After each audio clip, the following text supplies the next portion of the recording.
Welcome, everybody. We're ready to go here for Game Arena, the Operation Winter, to start 2025 off in a beautiful way. Got some Counter-Strike underway, but you know what else is beautiful? I got this guy here on the right of me, and Oh, it's Cuppa stop it, Frag, you. and it's been a goddamn minute, my man. What a charming son of a gun. I'm really excited to cast, man. I was like nervous not able to sleep last night in a good way, where you're just so amped up for what's to come. Heard of the teams that are going to be here today. $1,500 prize pool. Another handsome gents like yourself right next to me as well. It's going to be a great game. Great players, great vibes, and hopefully some great casting behind the scenes, keeping you guys all in the loop of what is going to be happening today. But to the meat and the potatoes, it's three best of threes, I believe, we've got going on today, and single iliums as well, as the pools are coming up and stuff in front of us here. It's going to be a really good day. It's the final day of this event too, so these teams, they've fought tooth and nail from 15 teams down to just a few now. Yeah, I mean, it's essentially just coming down to the top 8 now, where this is where you can see the pools, and this is kind of the outcome of a lot of these teams, where there's quite a few of the 4-0s. Some of these teams actually even hitting that 3-1 as well. So there's definitely been some really, really good games. Probably a little bit of upsets from some of these teams as well, like where, 1-3 and stuff like that. But that's kind of the beauty of LAN, right? I mean, this is where everything changes pretty much, twofold, just because it's not at home. You're not in the comfort of your house anymore. You're in an environment where people are, they're shit talking. They're doing whatever they need to do to get the W. So this is where it's the meat and the potatoes. But honestly, like you said, a good prize pool here. Really, really exciting. And honestly, we'll get that bracket up here for you not too long, but that's where we're going to be able to show you a little bit about who's playing who. And then we're going to talk about the match we're going to be starting the day off with. Before we even get into that, so obviously you've seen getting a flavour, a taste of the flavours to come today of the teams. You've recognised a couple of names. We'll give you some couple of players in the background from what we were just discussing in the pre-game, and watching some clips a couple of times that the fans views yesterday from Ether. What a great clutch and example of the potential. You were just telling me some sick facts behind the scenes as well. Talk to me. That's ex-pro of Davenport University, or ex-coach, did you not say, Les? Yeah, I mean, so for like some of these teams, like there's definitely some familiar faces. So I mean, like you said, it's like Spec and stuff like that, and Koi, like these guys were from like Davenport, like way back. For people that I would hope would remember them, they're a really cool team.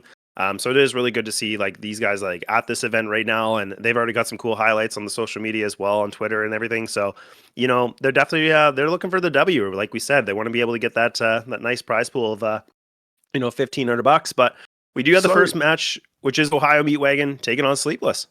They're underway already. Been and gone. Taking that pistol way around from me personally. Feel a bit robbed, but excited for the gameplay nonetheless. That's what things moving forward. That's a good thing, Cuppa. Like what? It's the delay that's the nightmare. But stop whining, caster. They said stop whining. T-sided map. Ohio Meat Wagon already off to the races. Did I see a pyramid? I did. They did, yeah. They're going for the old pyramid stack. I mean, that's kind of the fun thing about this map too. Is a lot of teams, they always like to the variety of like mid doors to try it, or the back of the A site. They just everybody gets a little bit creative just to see if they can find that maybe 1 or 2 kills. But unfortunately for Sleepless, a little bit of a backfire. It actually doesn't work out for them. But Meat Wagon, man, they got some prime meat. They're gonna maybe even try to sneak in a fuse maybe with that smoke. I mean, time. Oh my God! Hold on. Let's stick to this. This is possible. The best time possible. There's no way it just happened. That's the first round. Okay, screw pistol rounds. Oh my God! I was thinking too. I was just thinking. I'm like, I mean, maybe like they got some decent positioning. I'm like, nah, surely not. Like Ohio Meat Wagon's gonna be able to watch this. But man, oh man, do they fall asleep at the wheel? Mama, oh mama, crying home to mama after that one. Yikes. That's a yikes moment for one team, but Sleepless Gaming dialed the heck in right away. You can't be angry at that. That just gets me excited. I'm dialed in even more now, jumping right into things, and our home Meat Wagon being plowed as they go for the entry here. The A4, the A1S, leaving Ohio Meat Wagon under duress hit. Damn.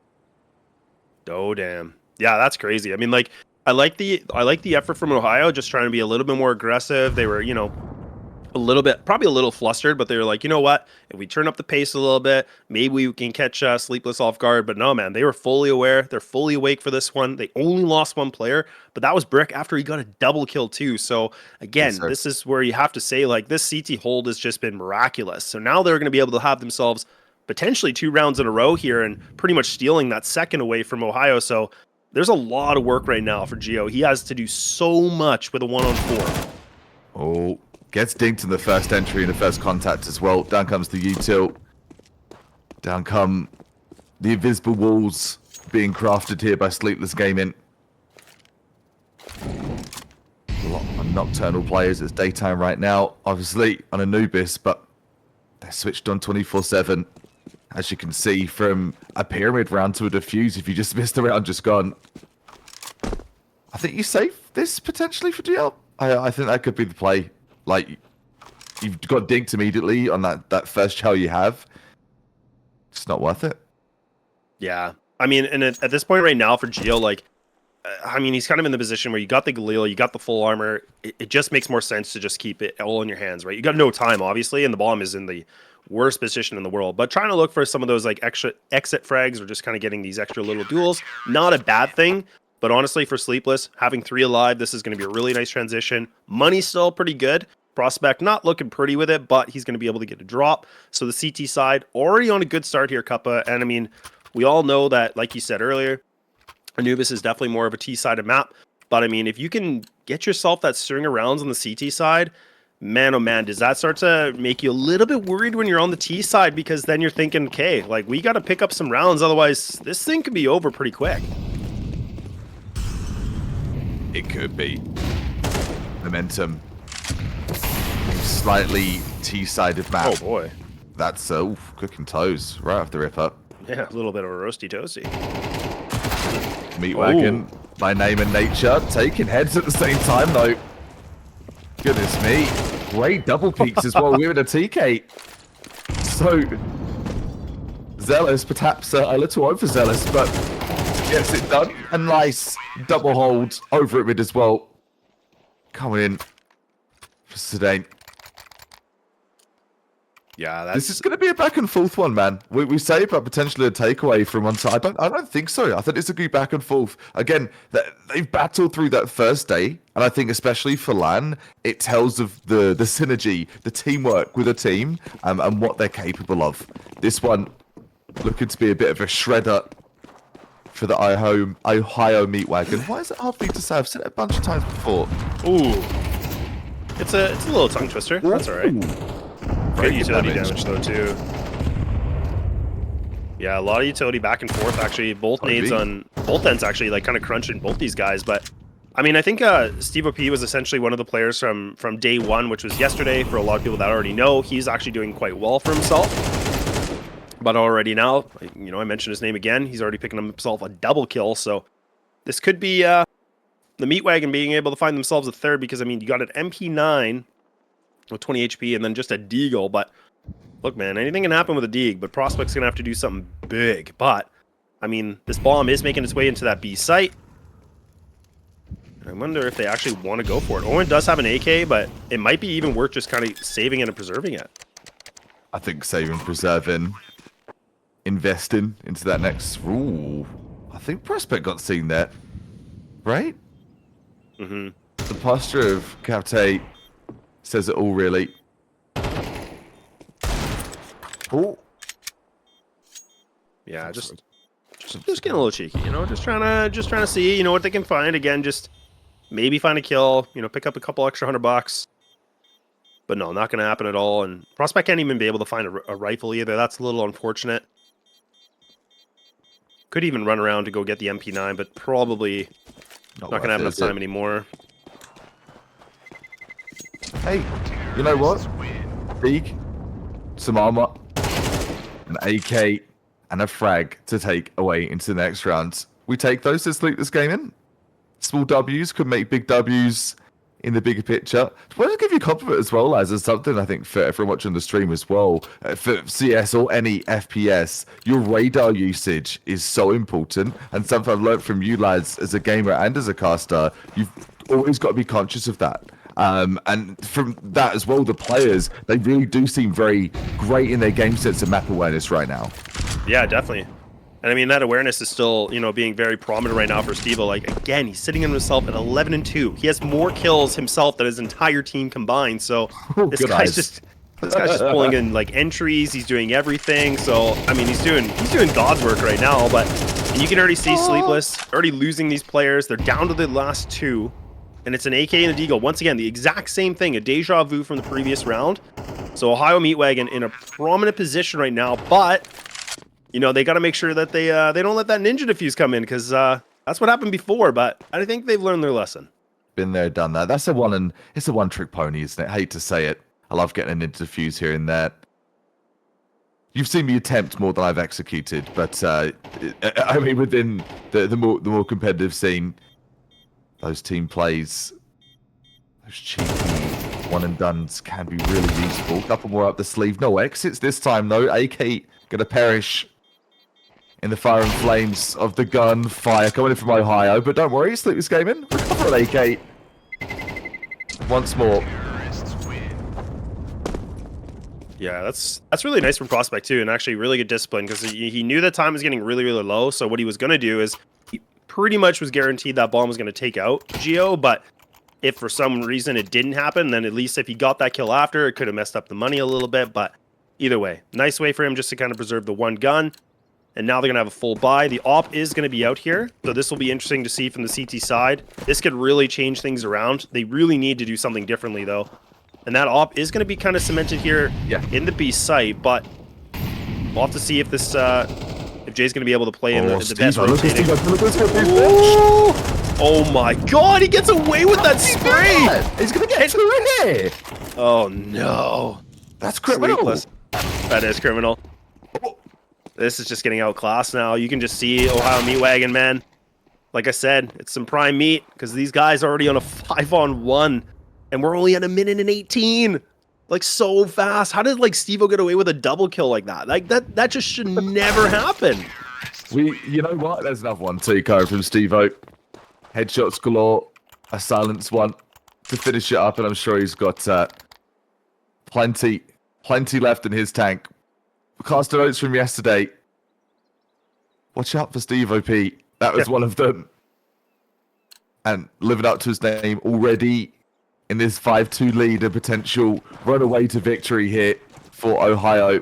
Sleepless Gaming had some great plays, but they've not been consistent so far in this half. They've had difficulty doing it because the Meat Wagons, they're so aggressive, so strong coming out the gate with a double, just like that.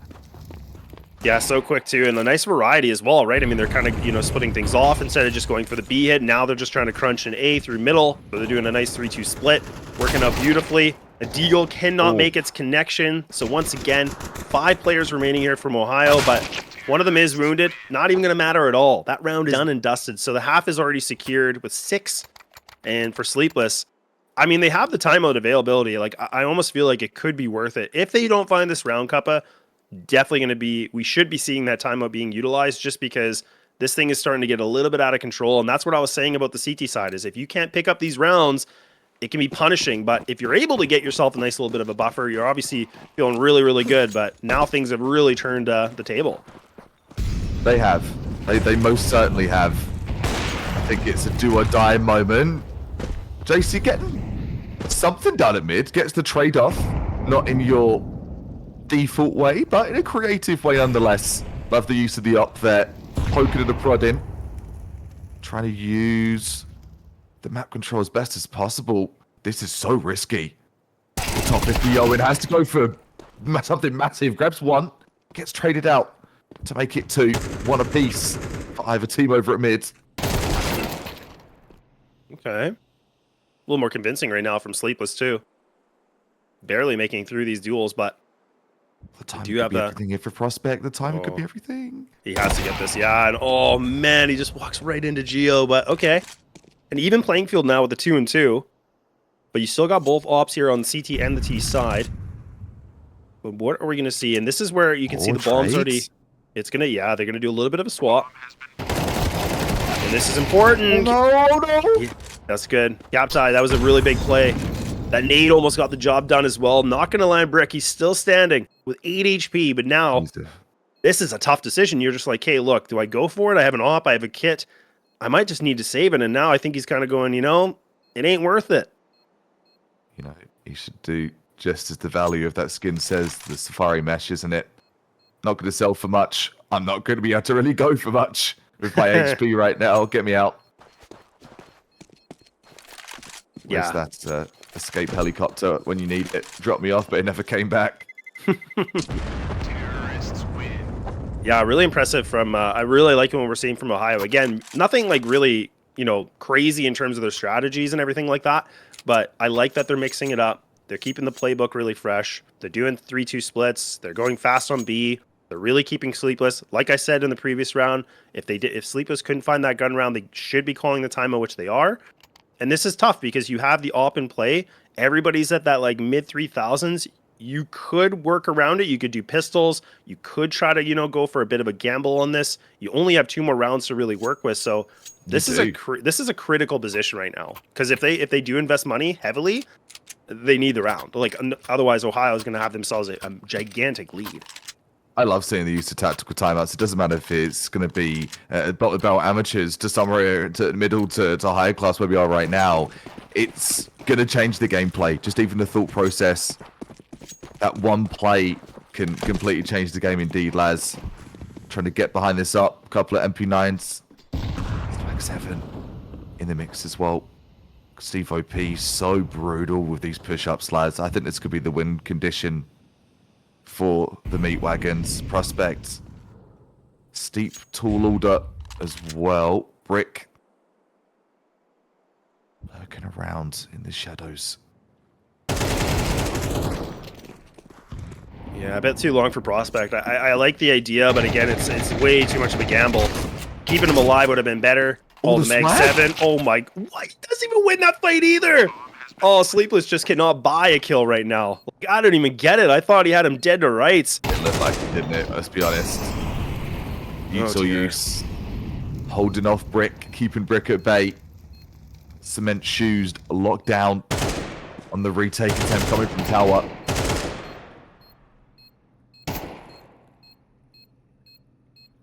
Yeah, and again, this is like Sleepless. Like, look at their positioning. They're nowhere near this. They're just looking for exits again. Ohio, if they can get, any more kills, is just going to be the cherry on top, and it is. That op's still going to be floating around here for the CT side. But, oh no, Rob can't even be able to find the spray with the MP9, so 8-2 is going to be the score. The op does survive for JC, but man, oh man, Cuppa, they got to do something different now. Like, we need to see something, like, really out of the gate now for Sleepless.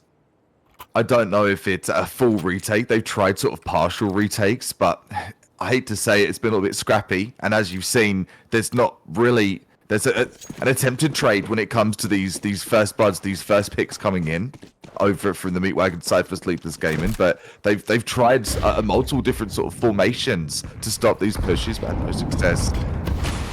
The bodies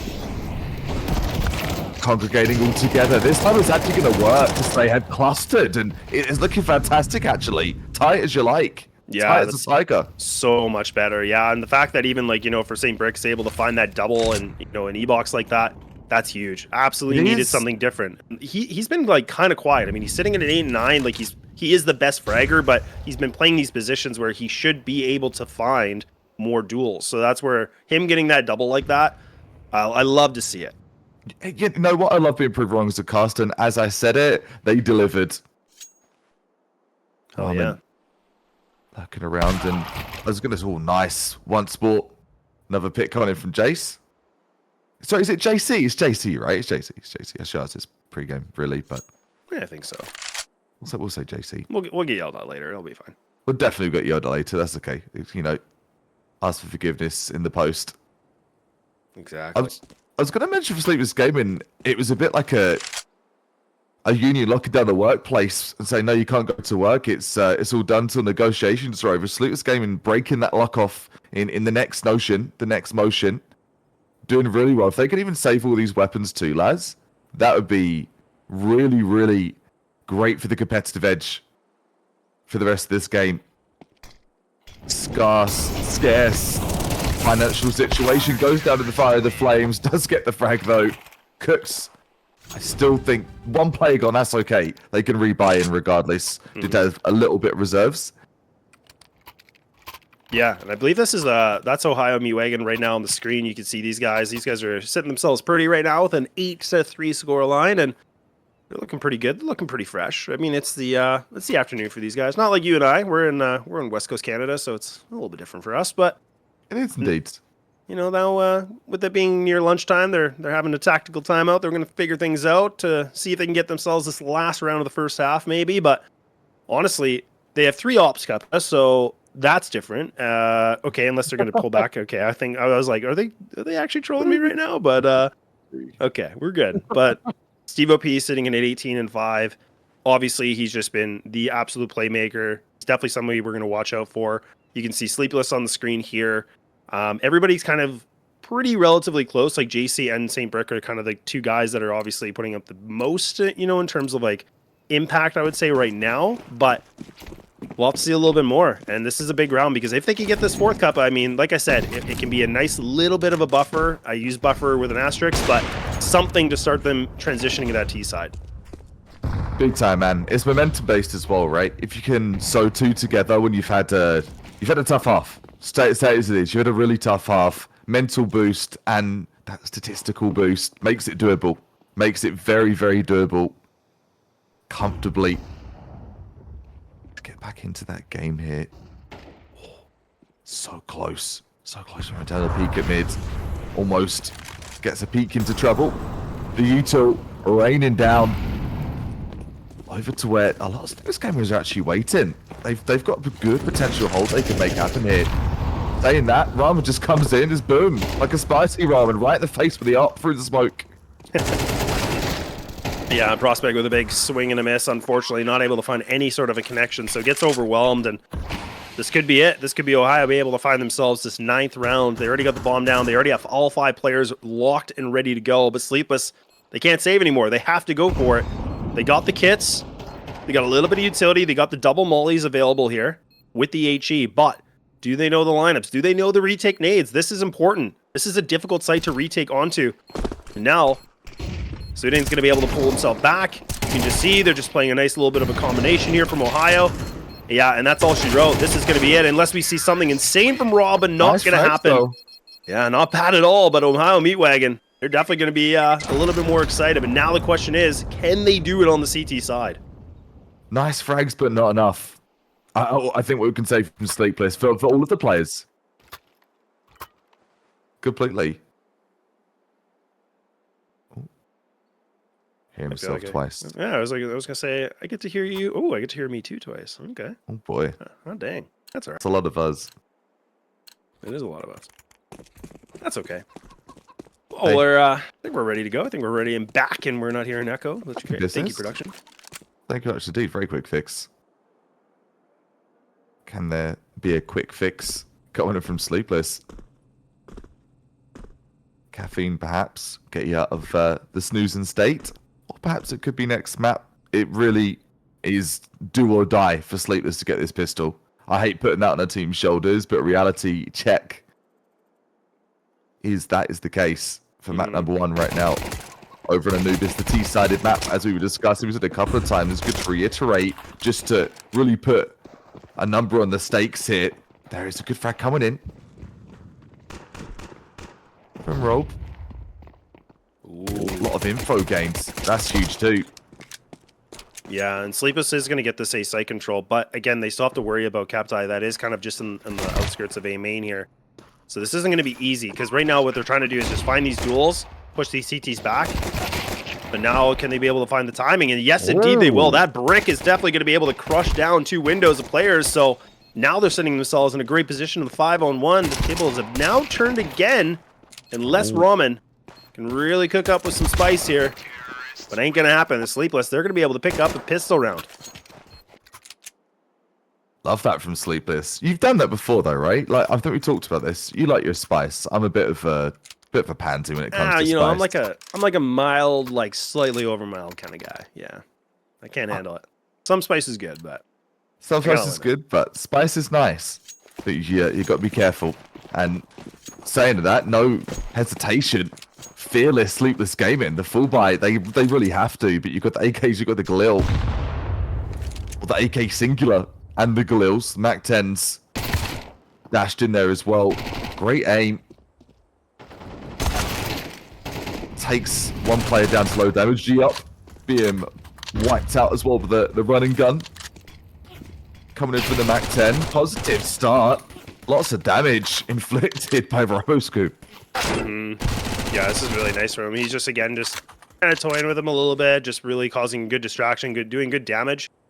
Now Steve-O. Ooh, damn, all right. Steve-O cooking again. He's like, I need a 20 bomb. I need to get multi. Oh, God. Oh, I was thinking Ramen. I was thinking he could have maybe had an opportunity to find himself at least that one kill, but a tough thing to ask for with a USP in that kind of an angle. Had kind of like a nice little one-way on the smoke, coincidentally, with the USP, Yeah. but not enough against the three Sleepless gamers just stomping on through mid. Steve OP might get timinged. Yeah, and I actually like that they're just going for it. There's nothing to save. Like, a Mac 10's not even worth it. They're going to have the money for the gun rounds here, so... Confidence booster too. Yeah, not bad. And, I mean, the one thing we didn't get to really talk about, just because we were going straight into the action, is, you know, we were talking about from day one yesterday, is both these teams from the groups, or the from day one, they were both sitting at that 3-1. Honestly, pretty much neck and neck. Like, when you talk about, like, round wins versus round loss, it's like right down to the exact same thing. I think Sleepless technically had like the slightest advantage with like round wins from like 44 to 47 or something like that. But either way, both these teams sitting at 3-1 in their group, so a really even good match. And even GOP now, he finds himself that double. Oh, does miss the shot here, but he is going to be able to maybe redeem himself. Does get himself in a better position, but now Sleepless, they've already lost 2 players quickly. How do they react to this though? You go back to map control. You've just got some time. So they try and do what they can to maintain that mid-map control. Does know one players though, they have shown their presence, not showing their face just yet though. Point, just dumping that util. Gets the flash off at mid. Oh, what a pick as well. Love to see that. Even better to be it. Down to the 3-on-3. This is the map control I'm talking about. The confidence you need to have. Mandatory at this point if you want to get into that comeback. Yeah, this is looking... Pressing. Constant pressing. It's looking really scary. Coming in. What a difference now. Like we said, right? I mean, when you hit that T side, everything changes. What the hell is going on? Oh, I can't believe this is down to the 1v1. Is this gun game? Because it feels like it. Random frags. All over the joint. Oh, and he doesn't even have a kit either. He's got to go. If he's going to do this, he has to go now. You're right. Low HP. No kit. Just a dream and daydreaming as they go to sight, just mesmerized by what the heck just happened. We're feeling that too as from the casting desk, but as players, what on earth is this change of pace coming from the Sleepless gaming team? Yeah, this is really good. And again, I know I'm being a bit of a broken record, but like again, when you can get yourself on decent amount of numbers on the CT side when you start on CT first, I almost feel like it's better because then you know that you can go back on the old faithful T side. Because right now you can see Sleepless, like they've actually been able to bring themselves back into a close game. Like this was a 9-3 half. Yeah. Sleepless have been able to have 3 rounds in a row, possibly even looking at it maybe a 4th, unless we can see something crazy with these pistols. But again, Sleepless look like they've really gonna just pick things up a notch with a different gear. Yeah, that says a lot about our team, and I mentioned it myself. I guess to support the theory, you've got a team that's made it to day 2 of the LAN. It's not by fluke, it's not by chance. You don't just slip into day 2. It's like, I'm just gonna, just gonna slip into day 2. It doesn't work like that. Not with 15 teams. You have to earn your spot on your position. USB trade coming in. Not gonna be doing too much damage though. Saying that, the Eagles start to do a little bit of work. 4 weapons. Gonna mosey on into the next round though, and as you said, there's that next round, sort of the bonus round on top of it. It's 9-7. It's a 2-round game. Yeah, it was looking like such a big lead for Ohio, and they were just like, it felt like they could have maybe even taken things away if they were able to find that pistol. Could be a different conversation, right? They would have been sitting themselves in, a 10. Could have been just a little bit more comfort, possibly able to find themselves a second. So that's where you made the comment before, like, the old faithful pistol round. It's so important, and right now, with Sleepless, they've been able to, have a flawless second half right now with a 2-round differential. And this is it. Like, if Ohio meet Wagon cannot find this round in round 17, I mean, we could easily be talking about a tie game within a blink of an eye. What a start that would be to the stream to day number 2. the players coming through with the goodness, with, as mentioned, the meat and potatoes. Definitely the meat wagons dominant in that first half. Sleepless gaming. Wakey, eggs and bakey. Guess they are morning people. Sleepless in the morning because they're just itching, revving, ready to go to get these games underway. Through the smoke, through the fire and the flames, Sleepless gaming clambering back into this gun as well. Get up that first blood. Take a little bit of damage. Owen will, though. Yeah, and this all up again, you know, for Ramen, it's going to be important because his position, he's just kind of sitting in the back skirts and mid, playing a very passive angle, just kind of maybe even for the quick switch into camera or even to temple. Does spot that. That's a free kill. Now he needs to get out. He needs to reposition himself. He's done it beautifully. So now allowing him to have a little bit more variety. Steve-O, well, this should be an easy one. Yeah, this is just punching the clock, and there we go. CT pistol, or CT rifles, I should be saying. Starting to clean things up a little bit. Now it's all down to Owen. A tough task at hand here. A 1-on-3 Kappa. Not out of the cards yet. Has an HE knee, but needs to be able to find this kill, and that's definitely going to start something nice. And now he's got 2 duels isolated, the 1v1s. It's all about finding the right time. He just has to be able to find 1 kill. This CT player, if he overextends, this could be an easy 1-on-1. This could be the 50-50, and they do it. What is happening? Ohio Meat Wagon. They're just waiting, doing the wrong thing, and now Owen just doing what he can to burn the time, but it's just not going to be enough, and I think the defuse should be able to get done. Going with the kit. Good God.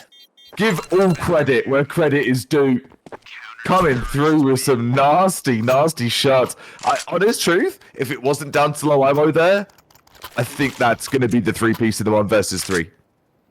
It could have been, yeah. And I mean, that was a tough position to be in too, because you got to remember, you're behind the pillar, you're trying to play the time a little bit. He thought that maybe if he went for the peeker's advantage on the swing, he might be able to get the shot, but it's a tough call, right? I mean, it's down to those microseconds of a decision, but it is. Nonetheless, such a valiant effort. Valiant effort indeed. I love that phrasing. Valiant plays from Sedain, just running it down mids. No hesitation at all. Down, definitely into the red. GOP taken out as well. A game of so many decisions. Oh, a touchdown. Sends another Meat Wagon player off into the Meat Wagon. Off out of there. Smoke taking out Ramen's vision too. What a fascinating and brilliant comeback so far from Sleepless Gaming, though. I'm really enjoying this. Yeah, I am as well.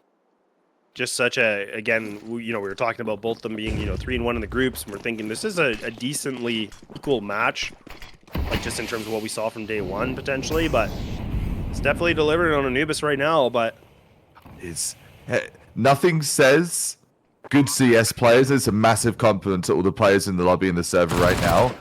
Oh, little head peek, head glitch going for him. Captain do what they can. Inflicted a little bit of damage, not quite enough. And they're like, okay, we know what Ramen does. He ops, and he's hiding, trying to save the op to make the bodies drop in that next round. But anyways, pardon me. And nothing says like a good mental and good CS players like a comeback.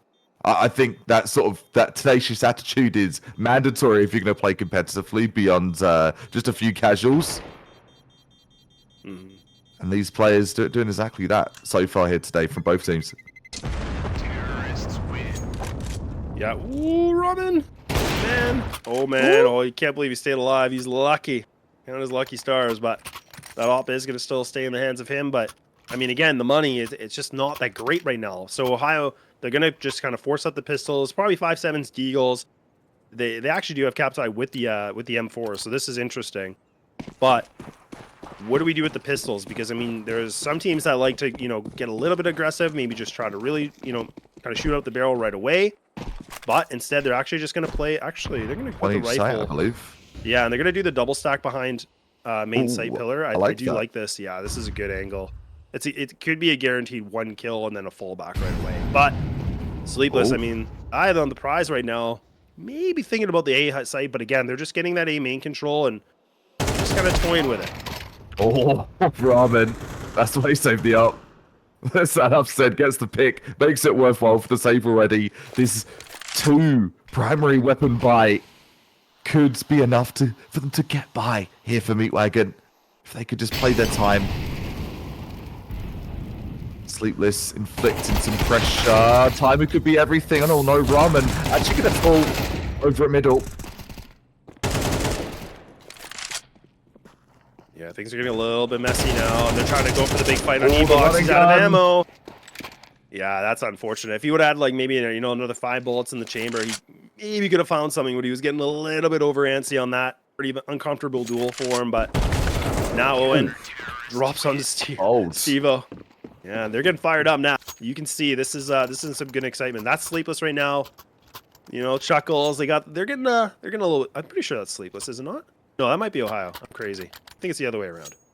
Oh, lost production. That's okay. But either way, people are chuckling. People are having a good time. Other way around, can't confirm. I know, I was like, as soon as I said it, I was like, no, that seems wrong. I'm like, why would Sleepless be amped like this? That doesn't even make sense to me. That's, like I said, it's early for us. You know, it's pretty They're just early happy for us. to be here. They're just happy to be here. I'm sure they're having some laughter and smiles as well. It ain't over till it's over. The lady sang. Got the Wagon coming in for the cleanup right now. Tech 9's get him into sight. Sight slightly denied. Kate has a good little close angle at this smoke. Still winnable here for Sleepless Gaming though. We've seen what they can do in these rough, crunchy situations. The spray through the smoke gets one down to 3-on-3. Sleepless Gaming still a lot to do here. What's going on right now? They got the kit I though. think they can find the defuse kit. They got the defuse kit. They can't find the bomb either. Times are ticking. Tick-tock, tick-tock goes the clock. No one's going to be defused. The spray transfer comes in as well. What a messy play coming in from the Wagons. I'm sorry. I'm saying it as it is. Yeah, that was a really unfortunate situation, and that's kind of the funny thing, right? Like, I mean, we've had CS2 for quite some time now, and those smokes can just be, you know, such a pain in the ass. Like, let's just be honest. Like, it is so annoying because you're trying to like find your way through it, and you're just like, where the hell am I? I have no idea what I'm doing. And yeah, you could tell like they had the kits, but they were like, where's the bomb? Like, I can't even find my way through the smoke. So I'm glad you said that. It's not even down to the player. It's not even down to the player, really. It's down to the game. And don't hate the player, hate the game. That's brutal. You can't find the kit in the smoke. It's so thick. It's like, we get it. It's a smoke. But goodness me, Valve, give us a chance. I could see my hand in front of me, surely, right? Well, who am I? I'm just a man. Just a guy with a voice. And the voice talking right now, the Wagon players down to 2 rifles again. Down to their form of a sort of a half buy or a half investment. For 2 players at least. this is really tough. But again, you got Steve OP with the M4. This is really good because again, 25 kills. It's just popping off right now. Ramen's trying to lead this a little bit. There we go. A little bit of a bait and switch there, just so they can get these kills. But look at that. The Sleepless already just scraping up more duels. This is really messy. That's happening through mid, and now that advantage actually will go back here for Sleepless. But all the M4s are going to be dropped. Just get a rifle here. Yeah, he just needs to be able to find it, but I don't think he has the armor. It's only Captai that has it, so if he's able to find himself with a rifle, he's just got to save it. I mean, they're going to have to risk it and let Sleepless get themselves back into double-digit territory with a 1-round differential. Like, that is just madness. Again, from a 9-3 lead, and we're talking about this game being this close already. They're second half players, they said. It's that T side, man. I swear to God, I told you. Like, T side is just, it's the thing about Anubis, man. It's just such an annoyance when you're on that CT side. Every time we've played Anubis, that's something you've constantly spoke of, and obviously cast over games for a minute, came back to the CS world, and something I've played Anubis before in the past. I'll call it as it is, but definitely this is the proof of the pudding. It is so T-sided. If you play that sort of structured attack, that patient play from the T side we've seen from Sleepless Gaming, looking marvelous on their comeback kit. And maybe those smiles will be switching sides from the cams going over to Sleepless Gaming. They're going to be looking a lot more chipper and cheerful. It's 11-10. Even this, if this was to be an L for map number 1 for Sleepless, you've come back from the absolute jaws of defeat. Mm-hmm. Well, I mean, just for context, like I'm sure a lot of people that already know, like watching right now, they're aware about like Anubis and stronger sides and stuff like that. But this map has the biggest gap in terms of the most T-sided and then like the least amount of CT sides rounds won on that, right? So it's like a 44% on CT side, which is the lowest in the current map pool, where you have like about over 55 Ooh, good trade being back on in. T. So this is where Sleepless now getting a good trade, like you said. If they can find this round, man, they might have themselves the game just because all the money's spent here. The only person with cash is Geo. And that's asking a lot here for, funding, 4 other players, I should be saying. How deep are the buckets of Geo with 2K? A couple more into the next round. That's a very good question. We're getting down to those last couple of rounds, so economy loss bonus. It's all going to be so important. Players have to be frugal with the buy in the next round to save for those potential last ones. You could hear a penny drop. Hear a shuffle of step. You will hear some shuffles as Brick trying to be heavy on this entry. Dane getting mollied up at pillar. The crossfire coming in from Stevo. Stevo does get taken out. Down to the 3-on-3. Super low HP. For Sleepless Gaming. They've got to do stuff. They've got to do it fast. The quick scope coming in from Ramen. Down to the 2-on-2. Low HP for all 4. What can they do, lads? Oh, good God. And now it's just come down to the 1v1. Swing galore. And JC's going to be able to save the day with a 4K nonetheless. So there they go. Sleepless, they've brought it all the way back from a huge deficit, now making it a tie game. Dead even. Now this is where Ohio meet Wagon. They've only gotten 2 rounds on this CT side on the second half. It could be almost a mirrored effect from the first, but Sleepless, man, they got all the momentum in the world, and this is nerve-wracking. This is when I said in the beginning of the broadcast, yes, it is. When you're on LAN, this is where people are getting excited. Sleepless, we saw them before. They're starting to get a little bit chirpy. They're getting excited. That affects you. It gets in your head. People do not mess around on LAN. It ain't no joke. It's about an actual face-to-face value. Anyone can be an online behind that screen warrior, but going to LAN, ripping it up, shredding it up right now, Sleepless Gaming. A compromise buy for a team that were 9-3 up at the half. A FAMAS, an MP9, low utility. Sleepless Gaming trying to do that sort of Trojan horse. Just ram right down the middle, through the belly of the beast, down middle. Over the bridge, they go. All the footsteps, the rundown heard by Steve O. Please, sure that has come through. Guys, they're taking mid-control. Oh man, and they get it for free too. Just take it so easily. And this is it. Ohio meet Wagon, they have to save it. You can already see in the mini-map, these guys are pulling back. They have no control. They have no way to be that close to the A site. It's just no way it's going to happen. They have limited utility with the double smokes and a flash. So they have to keep these 3 players alive. They cannot go for exits. They have to just tuck their tail, stay alive, and try to put it all down to the last round. But my God, Sleepless, like they have really just persevered their way through this game, and now on the cusp of maybe even taking this map away. What a first chapter to the first best of the 3 saga we have on the stream here today. Tell your homies, because this legit might be worth watching, and I say that because the proof's in the pudding. The proof is in the gameplay. And giving us one hell of a story to talk about as well. The frags continue right down to the bitter end. Guns being stolen away from the meat wagons, and how the tables have turned. The meat wagons at a timeout. What on earth went wrong? That's something to consider talking about. But you've got little time. What on earth can we do to get back in? Yeah, and that's what I was saying before. Like, I mean, the perfect world scenario, they needed all 3 of those guys to stay alive because, I mean, yeah, like you can see they were able to put themselves with some rifles and reconvene, but like you already have Stevo.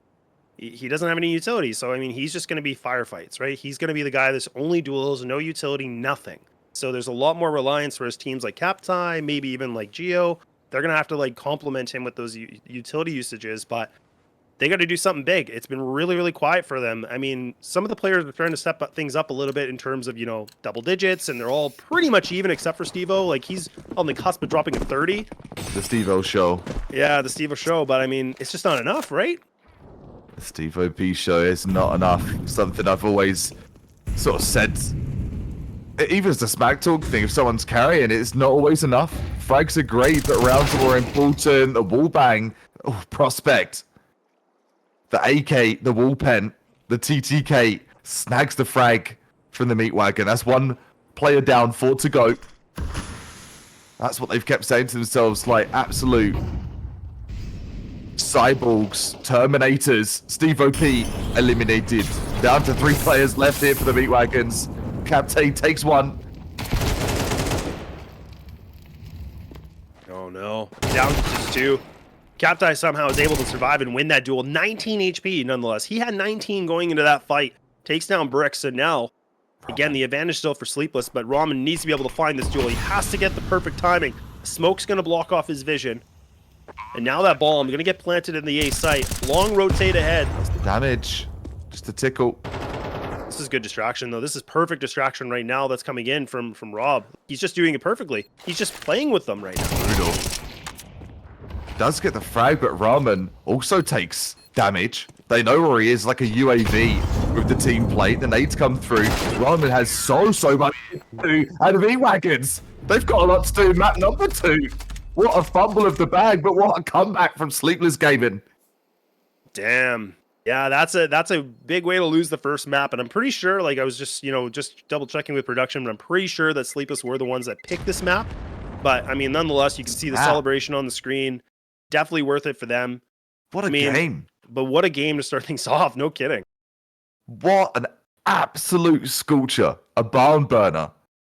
I'm in shock. You never know what to expect when it comes to LAN. Obviously, I did get a lot of info from what I've seen from yesterday's footage and the background of the teams, but that sort of comeback, you can't make that shit up. You cannot make that up at all. That is fantastic gameplay, and that's one to watch back. You want to learn about Anubis? You've seen exactly there the strength in numbers gameplay, the patience, the trades, the boost. There was so much variety coming in from Sleepless. I'm scared to see what they could bring to other maps, even if it's not their pick.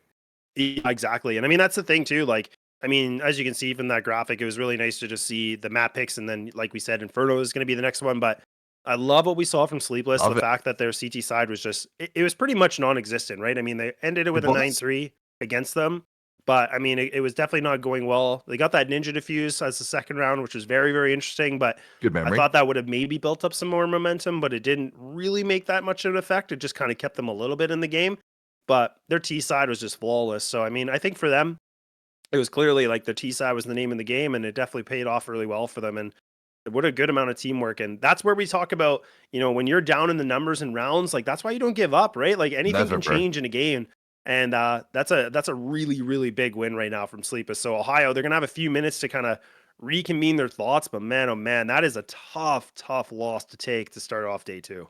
What a great way to start the stream off for Operation Winter here for Gabriel and for CS2 though. If you just joined the stream right now, I can't frag my name, Laz right next to me, and that's it's been a while since you've got CS together, but that's it's a great experience for y'all at home and for us as well. It's good to mention as well, I talked some shade on perhaps just some one-trick plays. I take it all back because Sleepless Gaming put those words right back on mouth and said, wash your mouth, Cuppa, it's dirty, and you need to clean it up for game number 2. We're going through to Inferno. We do get to game number 2 as well. I want to say like a cult classic of CS at this point. It's been around for ages and ages. How far back does Inferno go? Oh, dude, it's been around forever. It's been like the existence of Counter-Strike. Like I want to say. Yeah, I mean, there's just obviously different iterations of it, but it's been around for a very long time. I think there's a lot of speculation that people think that it's not a very good map right now, and it's not. Dude, I love Inferno. But it is a good map. Probably the most difficult thing about the map is the CT side. So again, we kind of go back into the same realm about Anubis, where CT side retakes can be really, really difficult. Probably, I would say it's probably one of the most difficult maps to retake on, in my opinion, unless you know the proper nades and stuff like that. But it's not very forgiving. Whereas some maps you can get a lot more room, like Dust 2, or maybe even, I mean, you can argue like Ancient and stuff like that, right? Like a little bit more variety that you can have. But We'll have to see. I mean, Inferno is a really tough map. I mean, that's going to be the start that will be for Sleepless to be on the CT side. So, I mean, can they be able to get themselves good holds, or is that T side going to be too strong against them, in that first half? You make a very good point. Even with the right nades for retakes as a CT on Inferno, you just get destroyed because the counter utility you can have as a T can be equally as sort of difficult with the skill ceiling of what you have to do. You have to solve a math equation and then begin retaking site for Inferno, I think, for sort of getting geometry right and figuring out where that util is going to go. Okay, so for Sleepless Gaming, who you guys say is sort of like a player to watch going into map number 2? Obviously, we saw Steve OP over on the other side of the fence, but for Sleepless Gaming, I'm trying to think. There was so many good plays. I think as a unit, they're just so they collected themselves so well in that second half. I don't have even one player to watch. I think the whole team that they're a very big threat right now. Yeah, it's tough to say because I feel like a lot of the players, I think in the second half, they were able to, do their roles and they were able to put pretty much the kill death ratio is definitely a lot closer. Like when we ended the first half, Brick was the only person that was kind of Yeah. closer. Like he was at 8 and 10.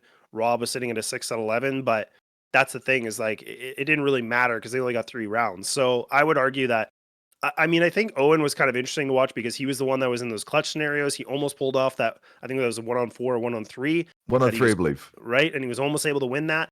So that was pretty exciting. But honestly, I think as like you said, that as a unit, they definitely looked a lot more cohesive as a unit, which is good to see. Whereas I feel like on the other side for Ohio Meat Wagon, it really was the Steve OP show, right? I mean, that definitely got some glimpses from some other people, but it was very obvious that Steve OP, if he's fragging out, they're going to be able to string rounds. But what we just learned here right now in day 2 is like they can't just rely on him. Everybody else has to be able to, kind of pull the weight when they need to, and they weren't able to get things closed off on Anubis. And I think that's a notable point if you ever go to a LAN yourself and it's sort of got the day 1, the day 2 format. Day 1, even sort of the first portion, first half of the tournament round, you're going to see some blowouts, see some deathmatch style plays, some more pug-esque plays. When you start to get to that second half or day number 2, you're going to start to see more strategy, more counter strategy, and even so, a 9-3 half. You go into that second half, whatever level of gameplay you're playing it, you're like, it's 9-3. What's the worst that can happen? They get pistol rounds? Correct. That's exactly what can happen. And that's exactly what we saw. Here's an example. As mentioned, you never give up. And it's not preaching. It's just literal facts of gameplay. And if you want to get better at CS, taking a lesson or two from these players is a wicked example. Anubis, I want to say one of the more difficult maps in the map pool right now, strategically, with executions and rotations. There's so many different sound cues to appreciate as well. It can be a bit of a nightmare, and Sleepless coming from a nightmare to live in the dream.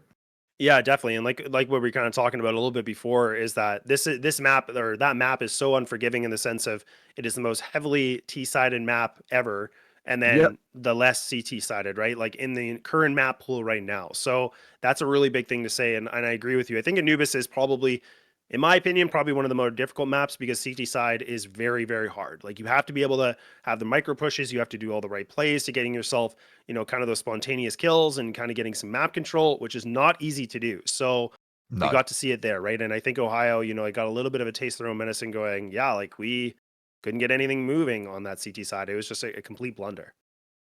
It's a blunder, a brick wall they've run into for now. What's going to happen for map number 2? We'll find out in just a few. Operation Winter, Laz and Cuppa at your service, taking a quick little break here. And when we come back, play more CS2 and some Inferno coming to you. We'll see you in a bit.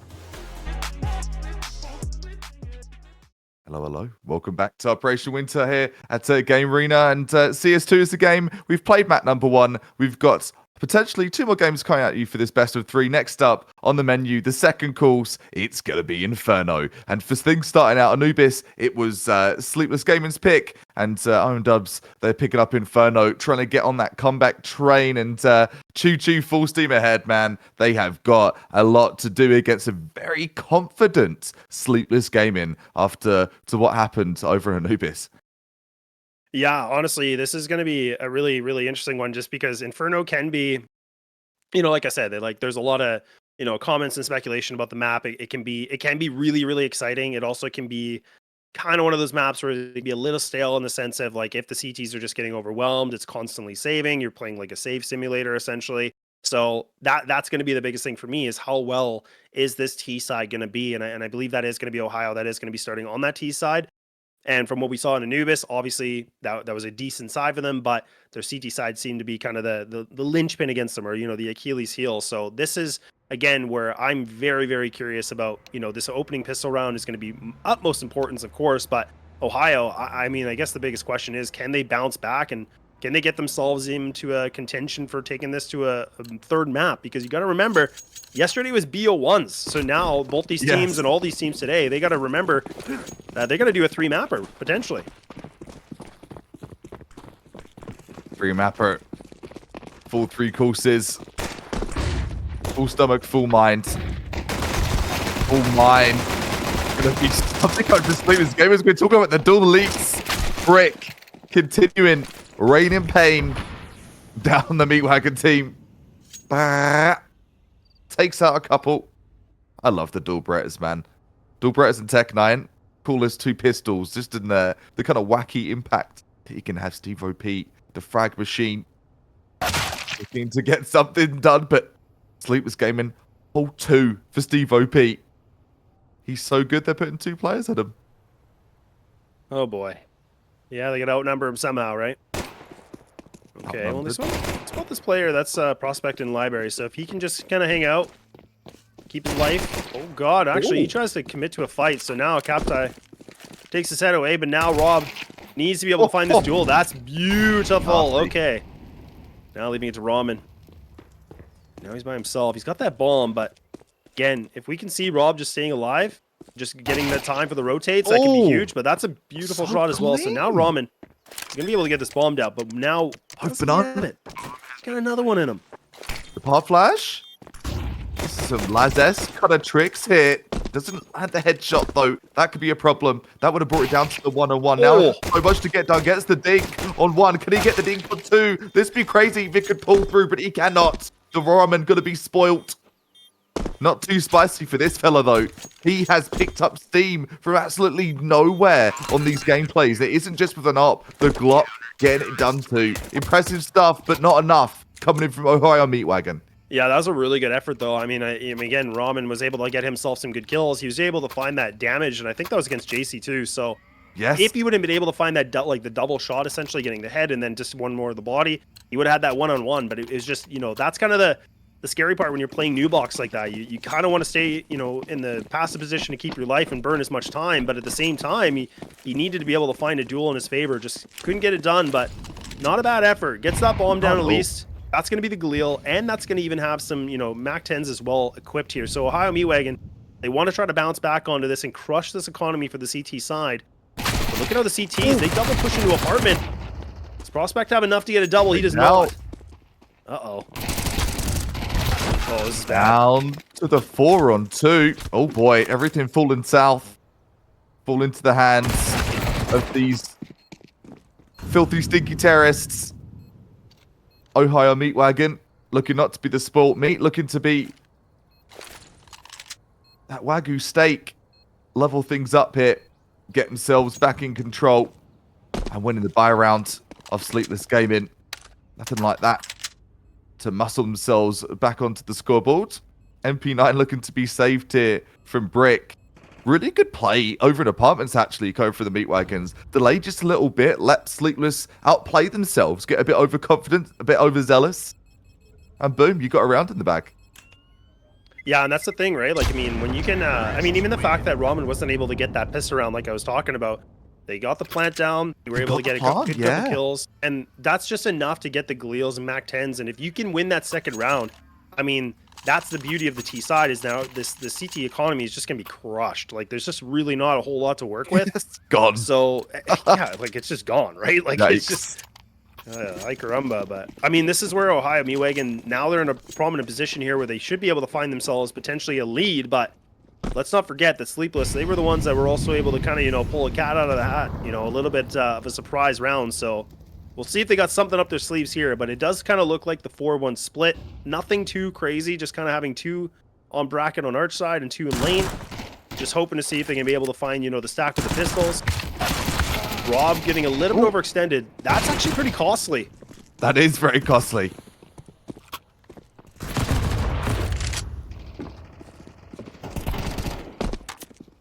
AK trades one out.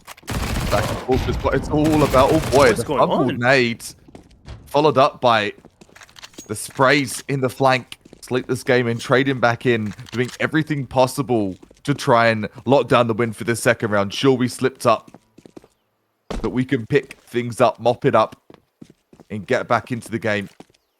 Sudane does have the bomb at hand.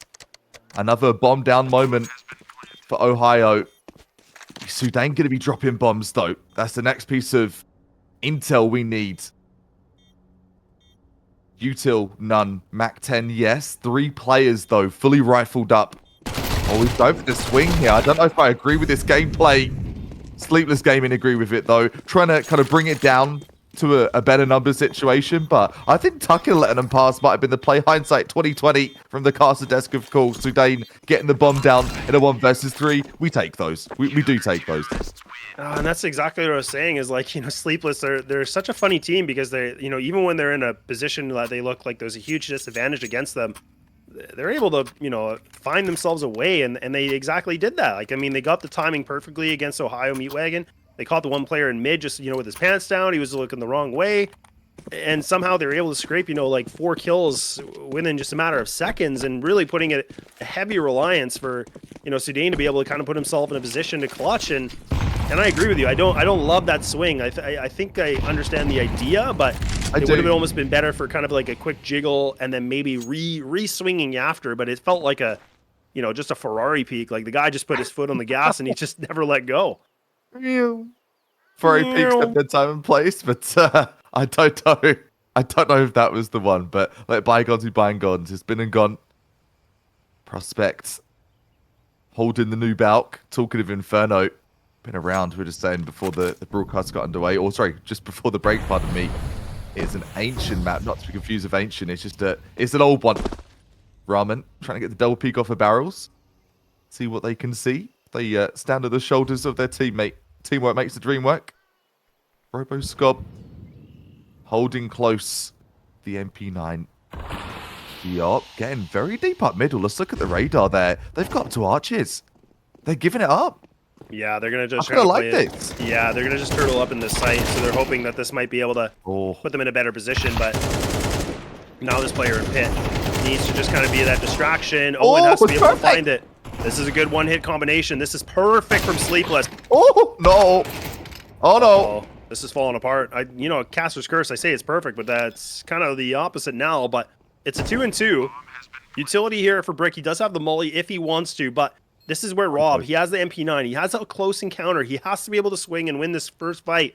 The op, ready to go, just equipped, ready for the shot. Fast free fire. There we go, Ramen. What a flick for Ramen. Seen some smiles over there too. Look at that. Yeah, that's beautiful. Absolutely beautiful. I mean, he was posted up. I mean, Rob was in such a funny position because I get what he was doing. He was pre-firing for Cold Zera just on the top of the blocks. Yep. But it felt like he was kind of over-peaking again. Or I felt like he could have gone a little bit further just against default plant spots, and he could have been able to maybe find himself a better angle. But nonetheless, again, making these quick decisions in those clutch moments, not meant to be. But Ohio Wagon, man, they bring things back to a 2-2. Just when I thought, Sleepless might be able to have something in their hands, it's going to be a Mac 10 that might even be able to do more damage. But Brick gets away with it, survives with 16 HP.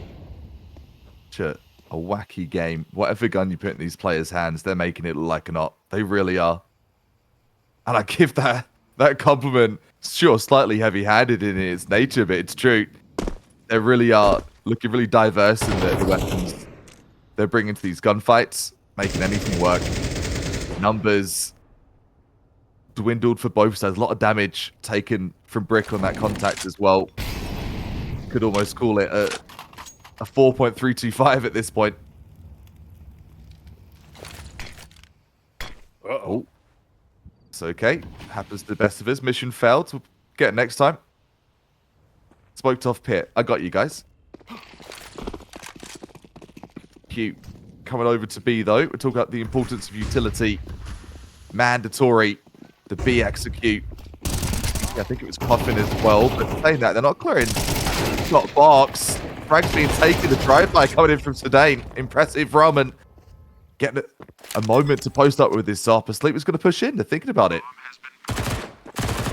Yeah, they have one flash too. I mean, they could try to use the flash to just pop through the smoke and try something a little bit unorthodox maybe, but again, Prospect, he does have that Mac 10, but instead he's going to just commit to the Deagle. Oh, okay, that's maybe why. Yeah, that's not bad at all.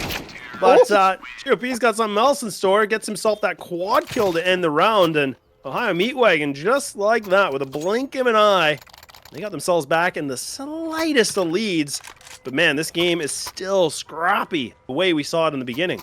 Oh yeah, this is hyper scrappy. Full save, the brutal, savage, punishing Econ as a CT on Inferno. And sure, we talk of the economy itself, but let's talk of what makes it difficult to get those finances as the T's looking to posture up for an A split here. Bit of mid presence as well. Right, they're doing a whole default split. They're all over the map. They know they're going to be on a save. Just kind of fishing fun for those frags. The Mac 10 run and gun, the spray and pray, doing wonders. USP trading one. AKs on the hunt.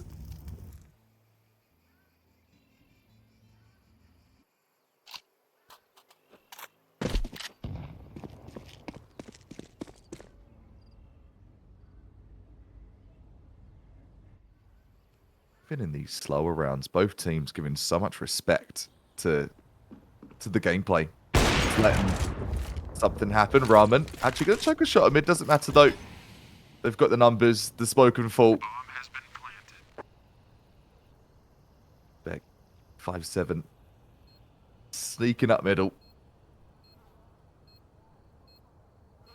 Yeah, and this is kind of what I was saying before, right? Like, this is where, like, when you're on the CT side and you're in these retake scenarios, not the easiest. Because right now, Rob does have that Mac 10, not really going to be able to find anything. Does some good damage against Kepside, but again, just nothing really at all. So that's when the T's can get the site control, it just makes it that much harder being on the CT side. And I think that's why a lot of people like Inferno, but also don't like Inferno, because to me, it feels like it's pretty unforgiving when you're on that CT side that way. Like, you have to be able to be in the position where you just kind of, you know, win the rounds pretty convincingly, or you have that number advantage where it's a little bit easier. But I mean, nonetheless, I mean, I'm not going to take anything away from Ohio Meat Wagon. That was a really good hold. Now they're starting to play a little bit more disciplined. They're not just over swinging anymore. They're playing this a little bit more proper. Now everybody seems to actually be, again, I was talking about Steve OP was kind of the one-man show, but it's actually, you know, quite the opposite. This team is now starting to collectively look a lot better. GOP leading with 8. Now Rob's trying to see if he can go a little bit of a flash in the pan, but it's not going to be much. But Brick at least can find himself something back.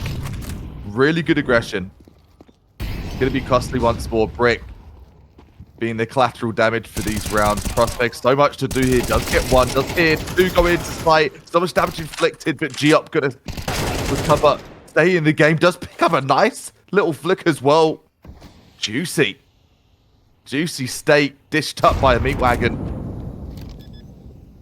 The timing could be everything here. The timing could be everything. Yeah, that's great. I mean, honestly, I think for Prospect, he was in a pretty interesting position because, again, he was in the apartments. He was able to find that first player in lane. He had the biggest spray into the site, which was really unfortunate. If he would have been able to just control that just a little bit better, that could have been a double kill for him, right? Because that other player is in the back of site. That could have really changed things around, but that could have, man. He got taken out right away. It was only a 1-kill wonder, so it's just like, again, these little details that are starting to accumulate against them, so they have to kind of put just pistols back on the board. Mag 7, you know, here for Owen, see what he's going to be able to find. They go for pretty much a big, nice old stack here. He's in a good position, but a Mac 10 again, man. Mac Daddy. They clean up Banana. They're going to be able to get it, but now they have to go all the way back for the bomb here, Cuppa. So that could be a little bit of a problem, and especially when Deagles are landing these shots. They're never out. Sleepless Gaming trading the guns about as well, getting some upgrades. That double AK. Swag 7. Caps 8. Absolutely lit like a Christmas tree. Down to 2. plethora of hold to do here for Ohio Meat Wagon. Oh, in. Oh, he made a little sound here. That could be tough here. The free fire still going to be able to get the frag. Does take so much damage. Talk of the damage. One taken out. Ramen takes JC out of the equation.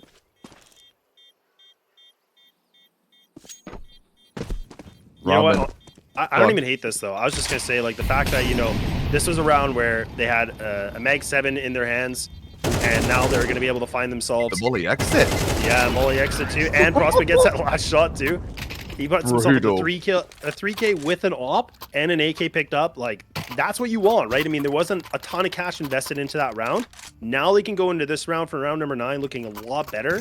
Damage control. And also, yeah, damage control indeed. And I mean, having this op kind of in their rotation is going to be important, because if we can see JC, you know, be able to maneuver it the proper way, this could really change things around. So we'll have to see, you know, the op head-to-head against Ramen if, you know, he's going to be able to prevail.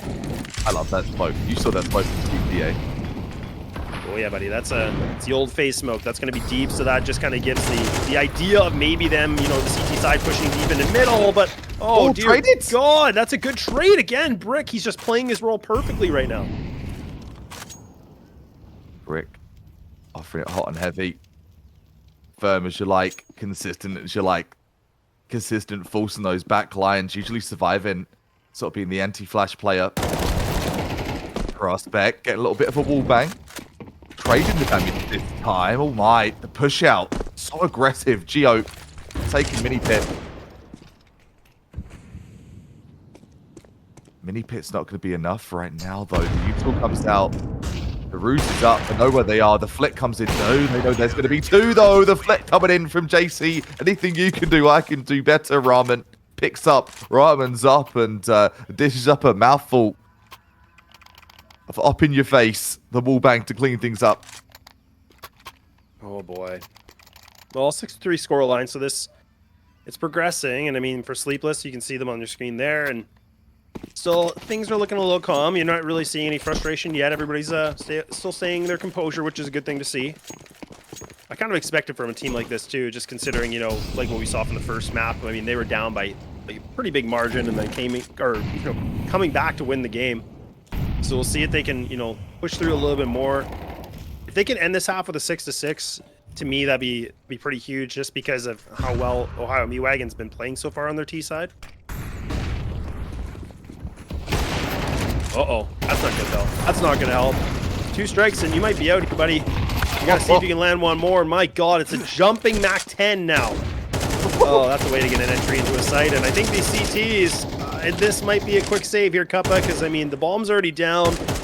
They got some utility, yeah, but again, they gotta find a kill here quickly. They need to bring things back to an equalized situation. That's something they're getting locked out. I mentioned it in the earlier rounds. If you get locked out, it can be damn hard to get back in. You saved this AK. I hate to say it's not something you want to admit or accept. My deepest condolences. You've lost this round, but you can make up a little bit.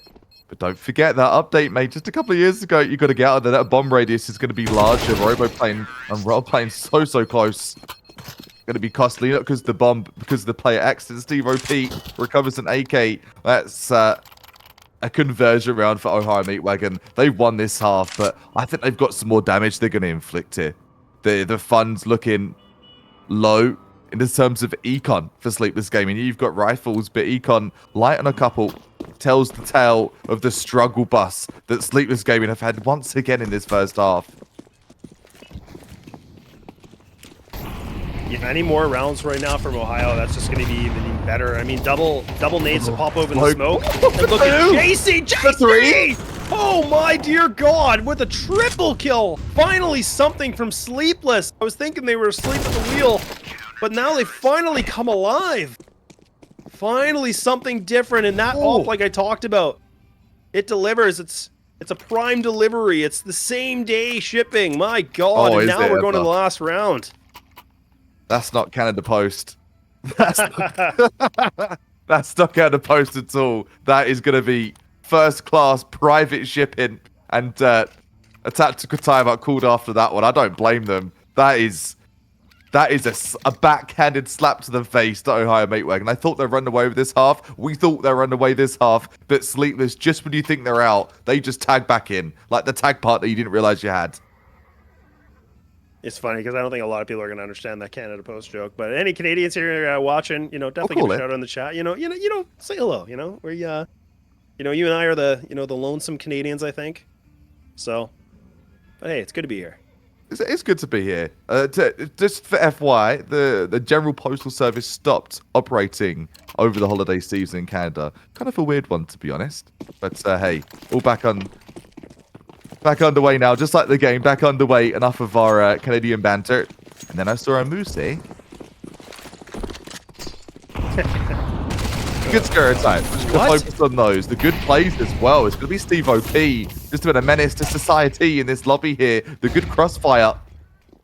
Pew pew. The silent shot from the A1S to the back of the head. Steve OP. A bit late on the follow-up. Team flashes. And then he flashes. I'm flashed. Everyone's flashed right now. Yeah, these are really good utility coming in right now from the CT side. Frick, big spray. Could have cost them though. Yeah, this might be a little bit costly because now you can see JC's coming through CT spawn, and then you also have that's gonna be Prospect and Banana. So I mean, they're kind of isolated from each other. They're not gonna be able to work from each other. That's nasty. That one. Yeah, that is nasty. This might be it right now. JC, unless he can do something big again, he's not gonna be able to. Steve OP finally gets himself a triple kill to end that first half. So Ohio Meat Wagon going to be able to get themselves a nice lead. But now the question is going to be back on the table. Can they close it out? Because we've seen this before. Are we going to see it again where maybe it slips away from them?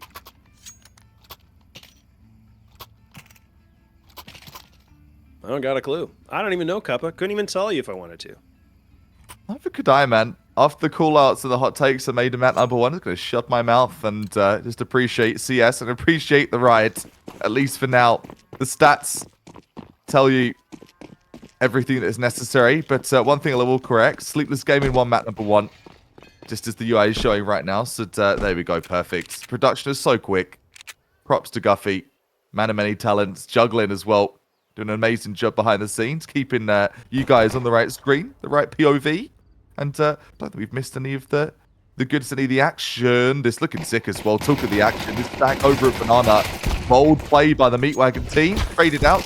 Brick, as we mentioned, not going to clear the sandbag though. The stack not expected.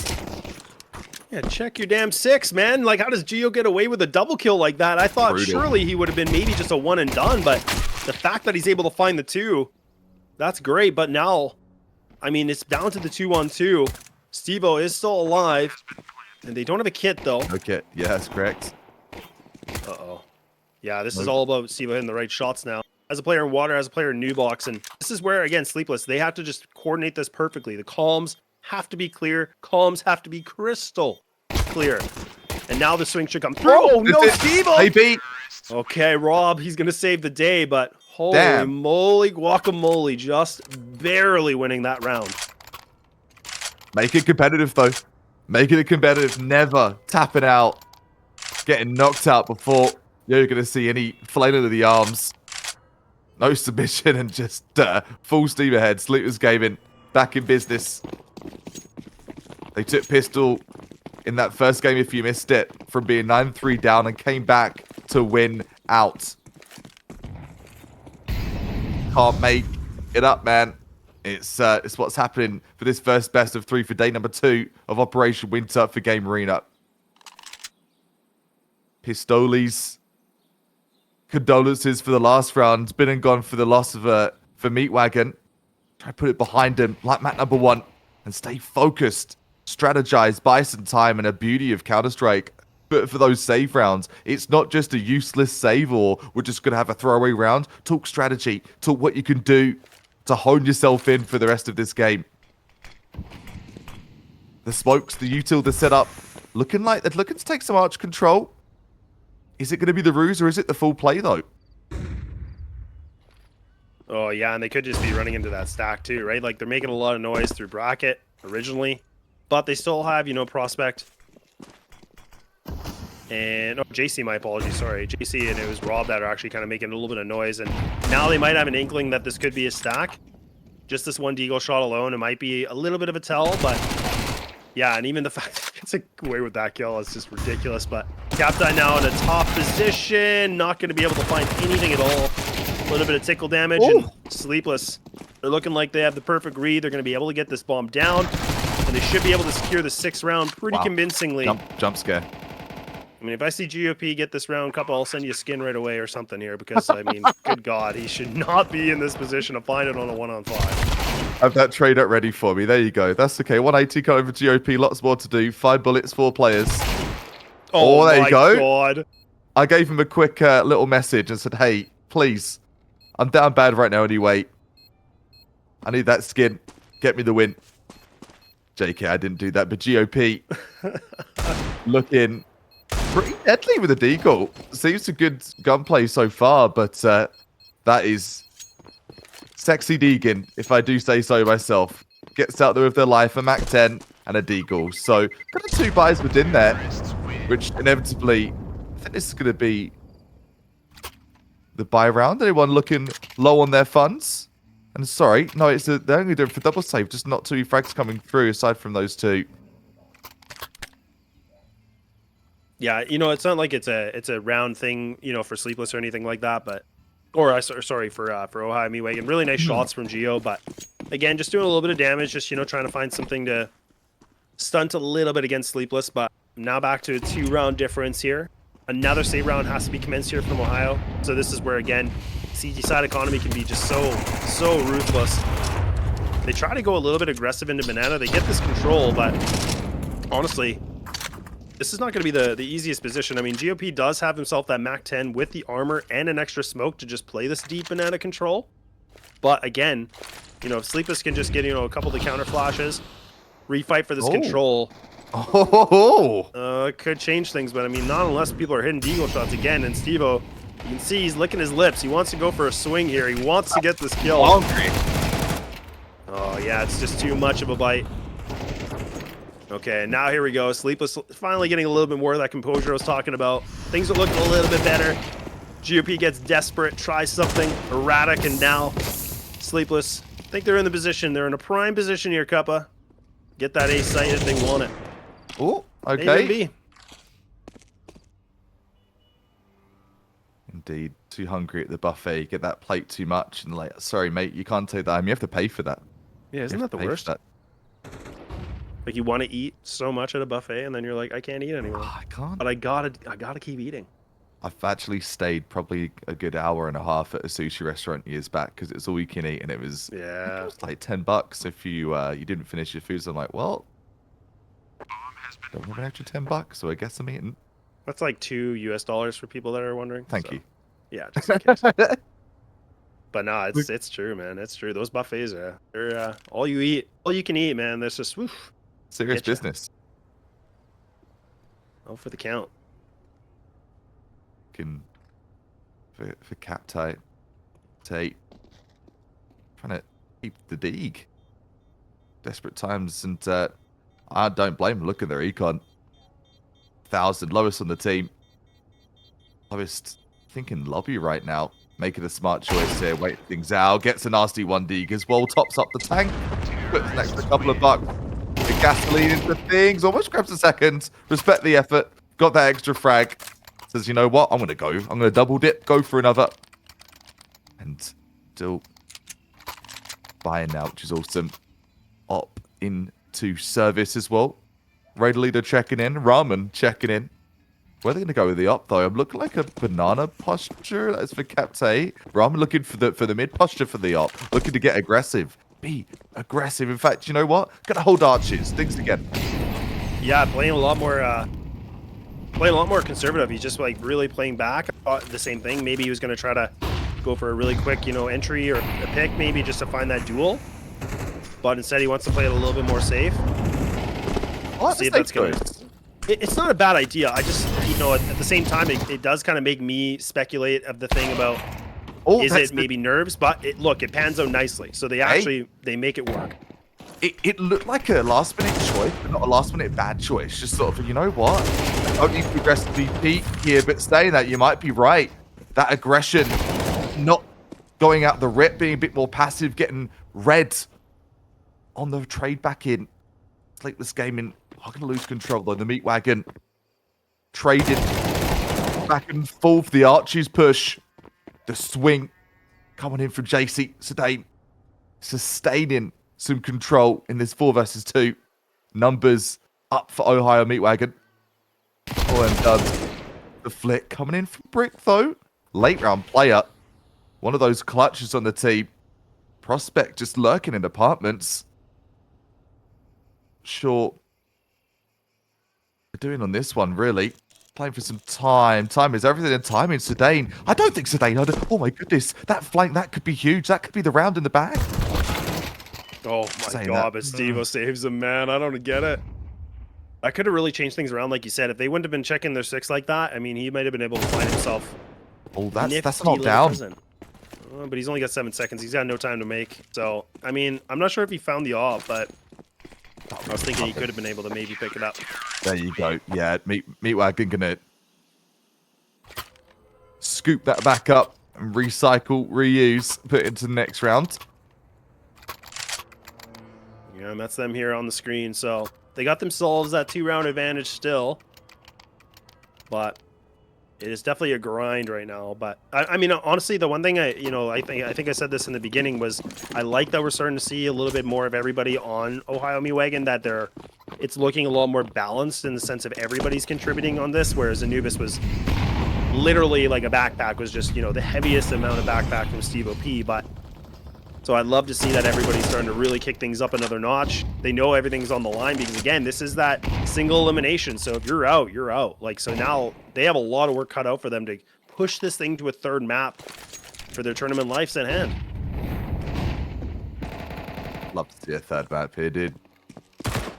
I think they deserve a 3rd map, both these teams.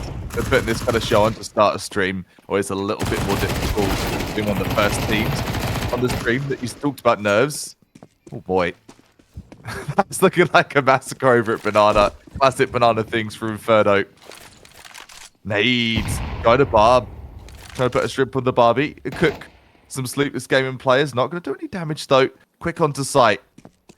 All 3 players for that matter of the 4 here for Sleepless gaming. Oh, that flick and a miss from Ramen. An uncharacteristic flick. Ramen's hit almost every shot that's come up from that op. And just like that, right? I mean, this is where we were talking about, when you can't make a shot like that, it comes down to these kind of like, a little bit of details, and that's where Ohio Meat Wagon, they have to save these guns. So they're just going to be, posted up into apartments.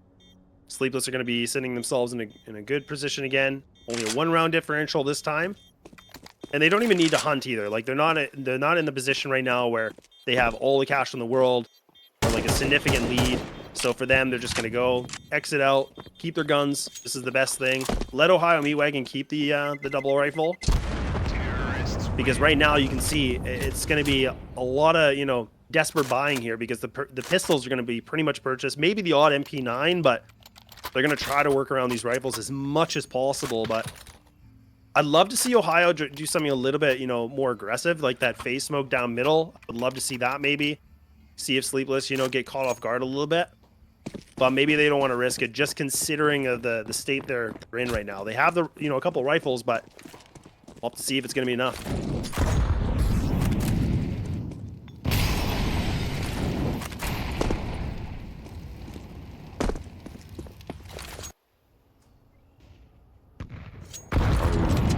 Oh, in the server, no snipers, no one looking down the scope. COD cannons, rifles, SMGs. Littered the server. Something to be said about the AK, just the feel of it, getting that frag, so much adrenaline, especially as a T. An AK on the CT side, that stopping power can be really useful as well. Nothing really heard from Steve-O over in apartments. Talking of that, the timing has been crazy. The CS timing, lads. Look at the prospects of this play. Yeah, that's nice. This is good. But now, again, Prospect might get caught with his pants down. He's got the nade out, but he just misses it on Steve-O, but now needs to go for the swing. He's just able to beat Batman. He's just getting himself out of this. Oh my god. Jumps away. Just trades back and forth, and it's down to the 1v1. Bomb's going to get planted. Sudan in a prime position here. He might be able to just go for the swing. And no, man, it's a labored one. But Ohio Meat Wagon, they're going to get themselves into double-digit territory. It's a chuckle, so that was off us. Oh, that was close. That was a close one, but keeping the teammates on the edge of their seats. That was a very close one indeed. Pulling it together, though, are going to be the Meat Wagon gamers. Let's talk about it. The Steve OP effect, man. What is that play? How does he fall off a balcony and still frag? How? Yeah, that's so tilting, especially for Sleepless, because you're in that position where you're like, I should be able to have him, but if you can get the timing on the CT and drop like that, it just, again, that extra couple seconds of staying alive, it can just make a world of a difference, and it really did there, so it allowed them to, you know, scrape through another round. But we'll see if Ohio Meat Wagon can keep going, though. Can they be able to push through, like I said, to take this thing to a third map? But Sleepless, they proved to us already that they can, you know, they don't care if they're down by 2, they don't care if they're down by 6 rounds. I mean, they're just going to keep going until it's done, so. And right now, I mean, Rob's got a good position. He actually does get a really nice, impactful kill because now it is a Ferrari swing because he's already got, you know, arch control. So now this is even worse for Ware right now for, you know, Steve and as well as for Geo. Like, and they're in a kind of a crappy position just given what they're doing. That's the problem with that apartment's balcony angle. I love the finesse. I love the sort of the game sense to do that, but it's a really isolated angle. If no one comes there, you've lost map control, like, almost indefinitely. Talking of that, Rob, trying to get that flank, trying to take out that play, but Steve-O doing Steve-O things. Run and gun, gets the frag. M4 damage, a dink on Prospect. Unfortunate not to even to pick that one up. Dane, so much to do, but willing to pull through as they go for the Archie's push. Going to get taken out, though, down to 3-on-1. All down to Sedain. Not able to clamber back in. Going to stumble on that mid retake. A little bit rushed from the Meat Wagon retake there. A little bit disjointed, if I don't say so myself. Going to put them onto a save as well. Money looking rather light. Some pockets looking a bit empty. Just some shrapnel. And it's going to be a completely full save. I think 2 flashes, a 5-7, and a dig. That's all they got.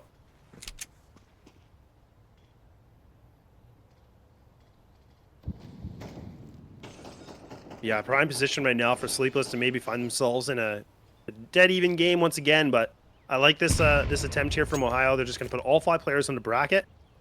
And Captai does have the double flash, so they're going to go for the timing eventually here. They hear it, and look at Sleepless. They have read this picture perfect. They have the full read on this. They're playing so passive, they're just on T-ramp. They're kind of giving up these duels, though. Again, I don't know why I even say perfect. I'm not even going to say it for the rest of the day because I'm thinking it's perfect, but things have just become more of a blunder. And now look at Owen. His position, not the best because he's kind of stuck underneath tunnel, but at least Prospect now able to pick up some of the trash and help them out. And there we go. Sleepless, they will be able to bounce back from a rough ride for Ohio Meat Wagon. I don't know how they were able to find that double kill, almost triple, but nonetheless, it was a good effort indeed, but right back to the wire we go, Cuppa. Wouldn't have it any other way for this best of 3, man. Like, as I said, this deserves a 3rd map. It really does. I don't say it in every best of 3, but it is stamp of approval from the casting desk, giving us so much to work with. And, you know, sometimes when teams are down a map, it's like, oh, whatever, we've lost this. And people just run it down, but there's none of that here. None of that at all. They're going for money. This is the money day. Top 2 teams taking home 1,500, 1,000 for the first place, 500 for the second person on the podium. Both of these teams want to be relevant for the whole of this weekend.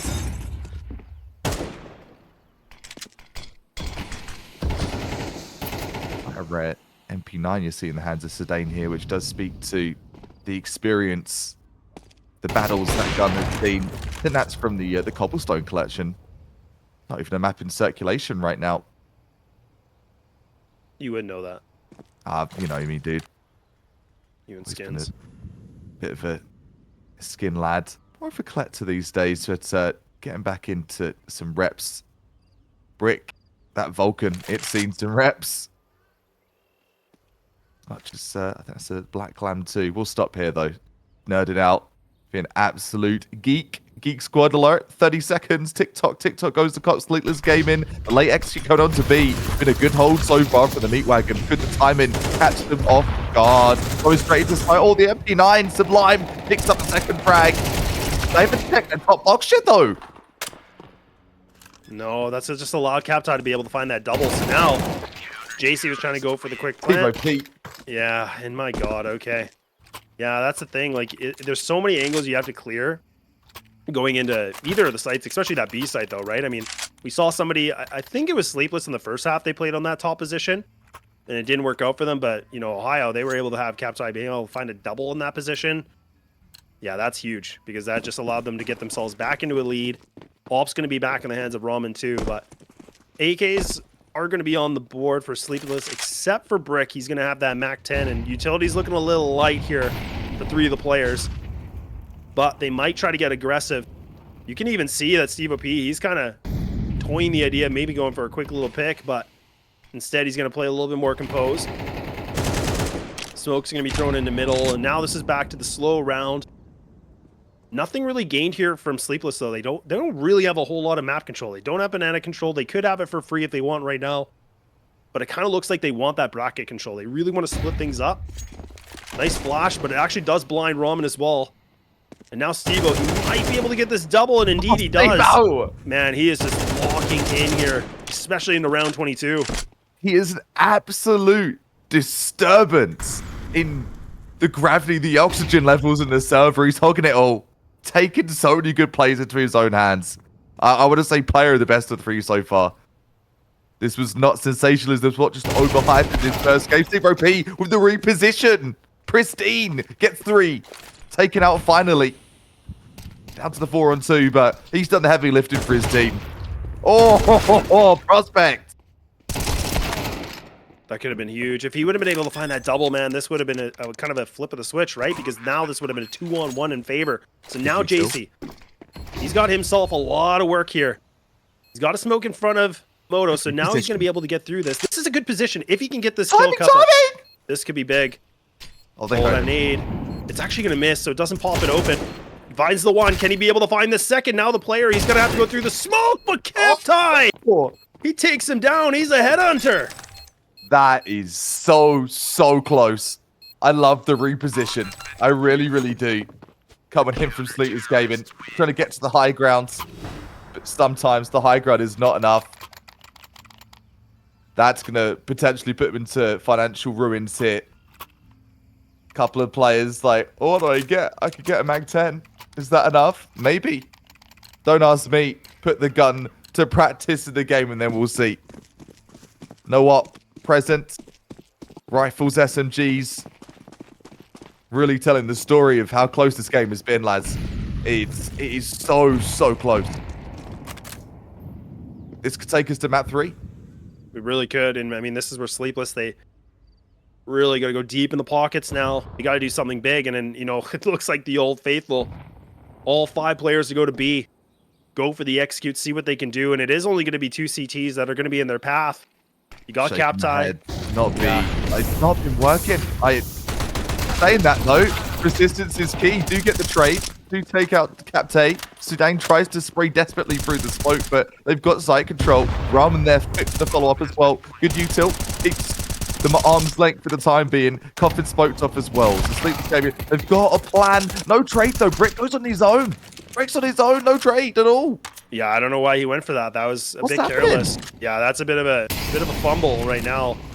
And even that molly again, like they're just kind of messing up some of this basic things to do. And now even Rob's just getting crunched with nades. But Prospect, look at Prospects. He's able to put up triple kills, and they stay alive. One more round.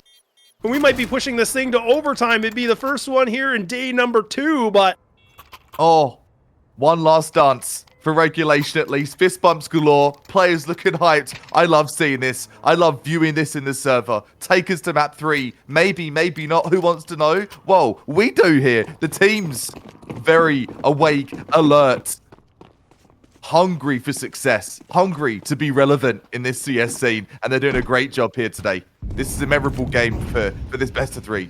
It really is. But again, like winning that round from Sleepless, look at the situation we're working with here for Ohio Meat Wagon. They got double MP9s Damn. and then deals.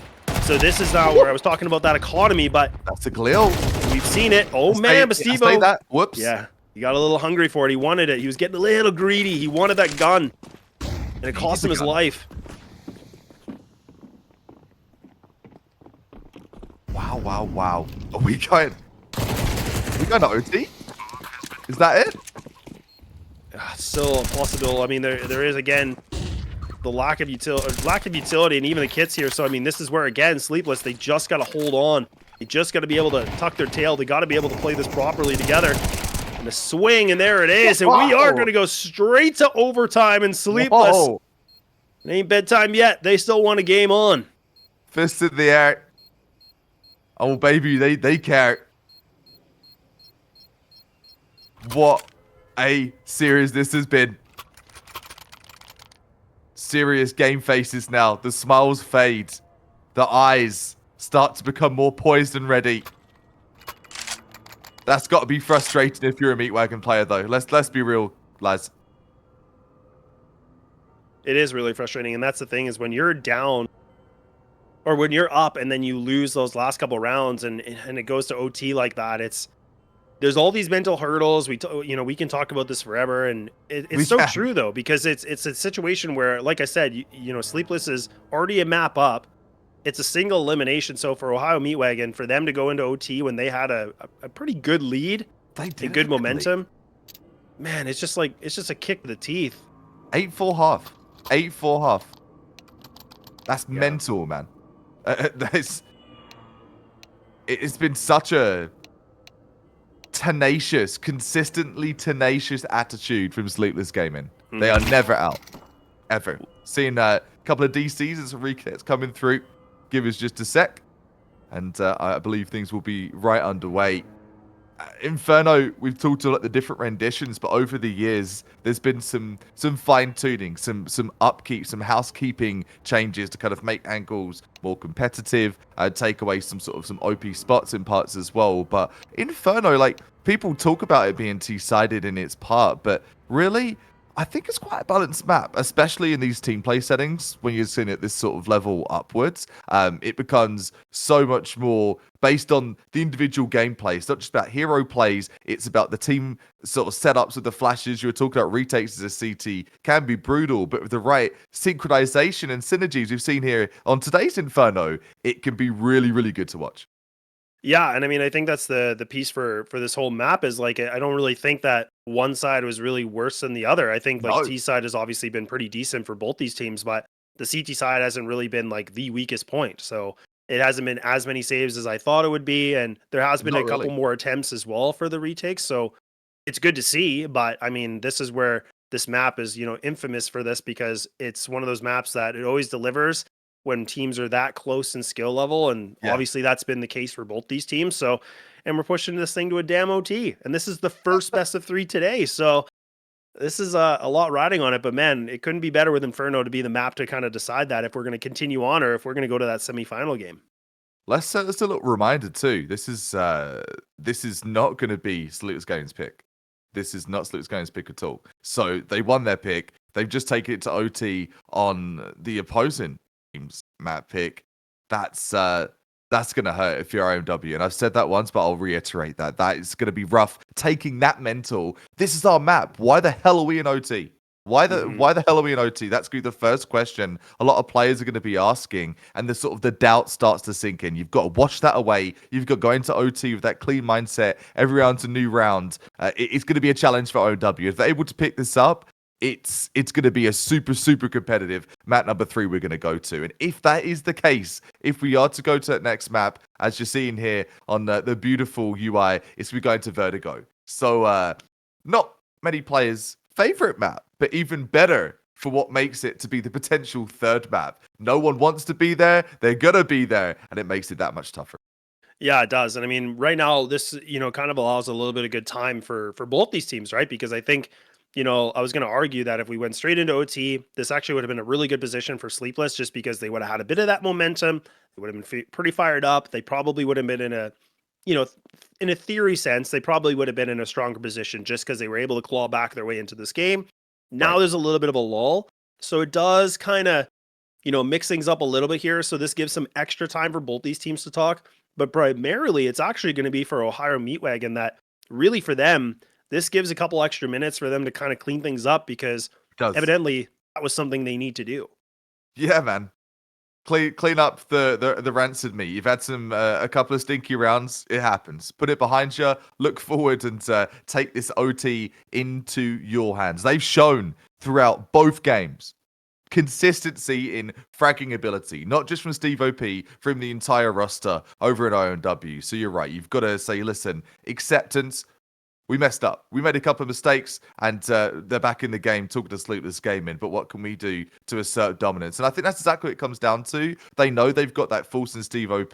He's good from those early round picks to mid round. We've seen the picks from Ramen as well, but we need to see them at key points. It can't just be a one and done. We need to see better trades, a bit tighter knit gaming, and that is what has got Sleepless Gaming back into both of these games on Inferno and Anubis. Is collective plays, it's tight plays on the trades, and a bit more structured when it comes to the gunplay. Steve OP has been playing amazing, so the other players individualistically over on the side of OW. But when it comes to OT, you can't make those mistakes, simply put.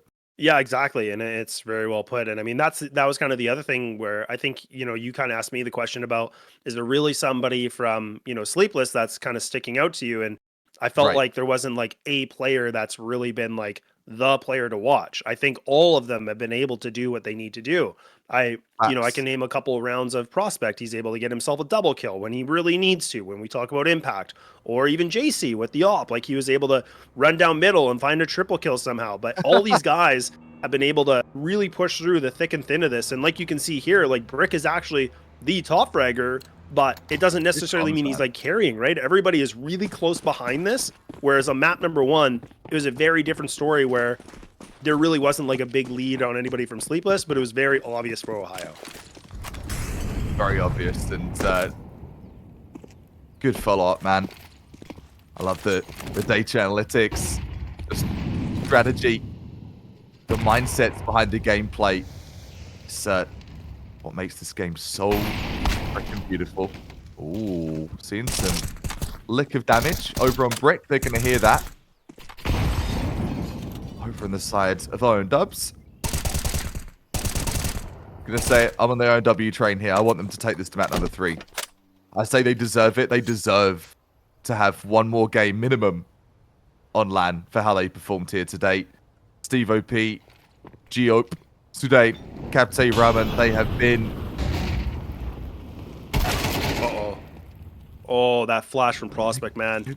Bobby, that's such a good piece of util. Such good That's- team play. That's what we're talking about. That's the difference maker right now. Sleepless Gaming have been doing so well with the team play and teaming up. The shot through the smoke, though, is going to take Owen down to sub 50. He's seeing reds.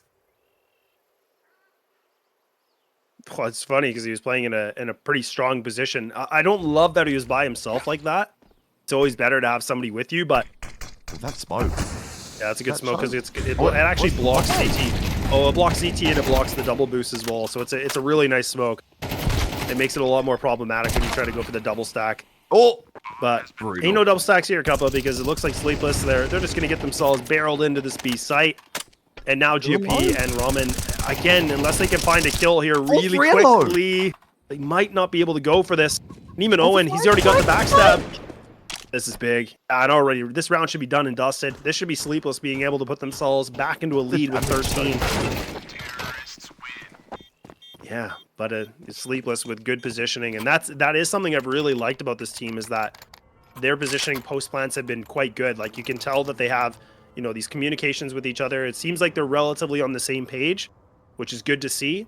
Where some teams you can notice there's a little bit of a gap sometimes, and that like extra second or two of a delay can cost you around. But it hasn't really been the case yet for Sleepless. A couple greasy ones, I won't lie, but that's just Counter-Strike. That is just Counter-Strike, man. Gotta have some of WD-40 in the cog sometimes. Can't just all be smooth sailing all the time. Be boring that way. Keep it fresh, keep it interesting. Ramen trying to step up to the challenge. Oh dear. Down to 5 HP. Hearing the heartbeat in the eardrums for Captate. Gather their breath. Get their composure. With a bit of overexposure over at Banana. They've been peeking cars so often, man. It's starting to irritate me. And irritate me in the sense of you're giving away so much early damage and such a high risk. Get the high risk, high reward sort of gameplay. But if it is broke, fix it. Get the wrench out and reassess what to do. Prospect, trying to reassess the apartments here. I love this close play. Oh, I think they got an inkling of it happening though. Still, Steve OP. Demon. Deadly Demon. Flick. And a miss from Ramen. No hit. Needs to be hitting these shots here and now. They need to be preserving these guns too. Two players seeing very, very low HP for OMW. Well, it's just so funny that this round is all about the damage, right? I mean, like, you can see that, you know, Captai and Steve OP, they're low, and then there's even the kneecaps getting caught here for Owen. He finally gets put away, but now they have to commit to this. Sleepless are going to put all the eggs in this basket. Oh, they actually burned Captai alive! Uh-oh. That's going to be bad. Oh, no! The late util. The molly from the sky.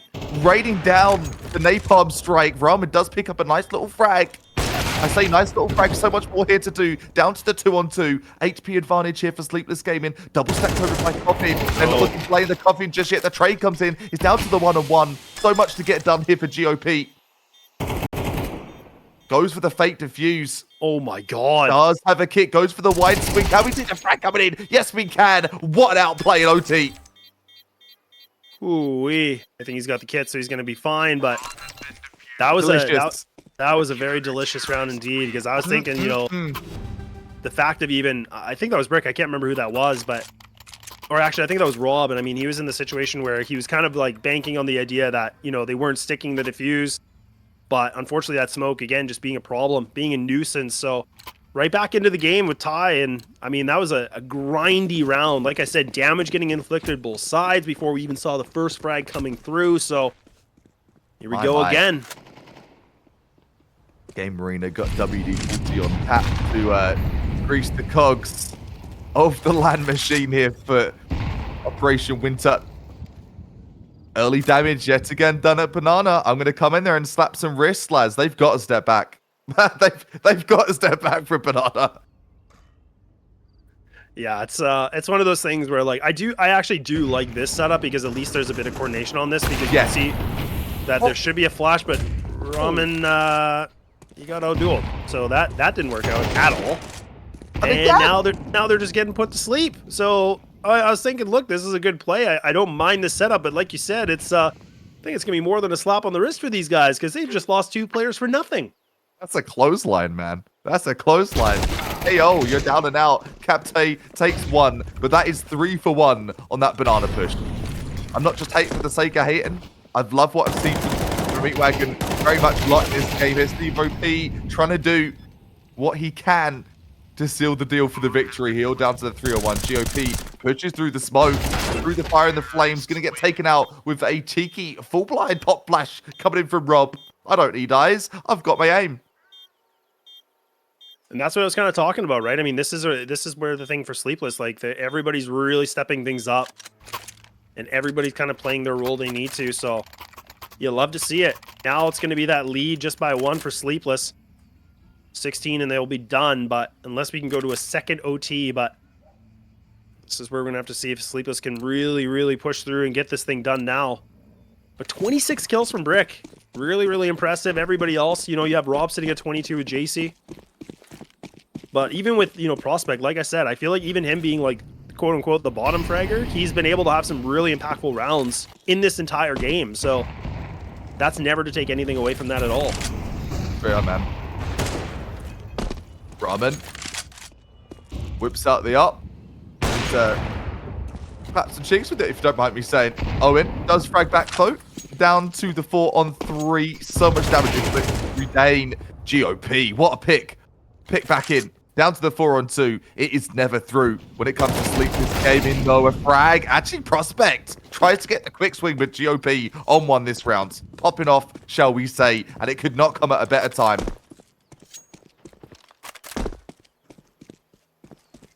Yeah, really, that's the round they really needed, but Yes, sir. oh boy, oh boy. A lot of back and forth. And again, right back to what we said in the beginning of this, like that's what Inferno does, man. Like all it takes, and this thing is just down to the absolute wire.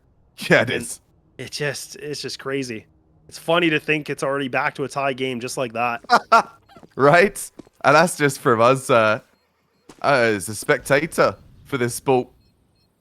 As a player, having to constantly rinse and repeat, wash your mental, reset your mental, come up with fresh strategies, try and isolate weaknesses in a team's gunplay and gameplay. So difficult. Rob does get the exit frag, boosts the statistics, acquires the AK. Some stop power on that CT side. Never goes awry, never goes amiss, never goes unwanted. And Op back in the mix too. JC, seen, you talked of it, that infamous sort of run it down mid, gets the triple over in CT regulation, but seems so far been and gone. Past chapter of this saga. Steve OP trying to get aggressive at Bernard. Look at this aggression. There's going to be battle here. Oh, the nade damage alone from both sides. Oh! Well, got Cutler excited, that's for sure. And I mean, Steve OP now, he gets himself that first entry. And now Sleepless, they've already lost a player. They're maybe even about to lose Brick as well. He's down to 2 HP. And again, let's not forget that's some utility damage alone. So Ohio Meat Wagon, they're in a great position in the sense that they have all 5 alive.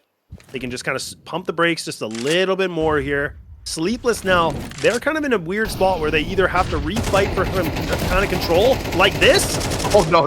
But it's backfiring. It's not even working at all. And this might be a free open B site because now let's not forget, Brick, he's the player in this site. He's got 2 HP with an op. He has to pull the impossible. Stewie 2K can do it at a major. Complete this game in. Why not, Brick? Aren't going to be on that level, especially Brick with 2 HP. It's not going to be the moment. Could pick up one, though. Or saw a pixel, surely, right? Yeah, did. Definitely did. Goes to the double zoom. Tries to lock someone down. But he's got to go, though. 2 HP. Going to get you to maybe off this angle. What? Oh, does get 1 kill. I thought that was going to be a collat, to be honest. So I was thinking there might have been a chance for it, but... Oh, blimey. Okay, back to the save we go. Ohio now in the position for map point. Just like that. So, flip of the script, turn the tide. Higher Meat Wagon looking to take some control here, map number 2. Looking to have been something that's fallen out of their hands, but they've got a firm grip on it now. So it seems.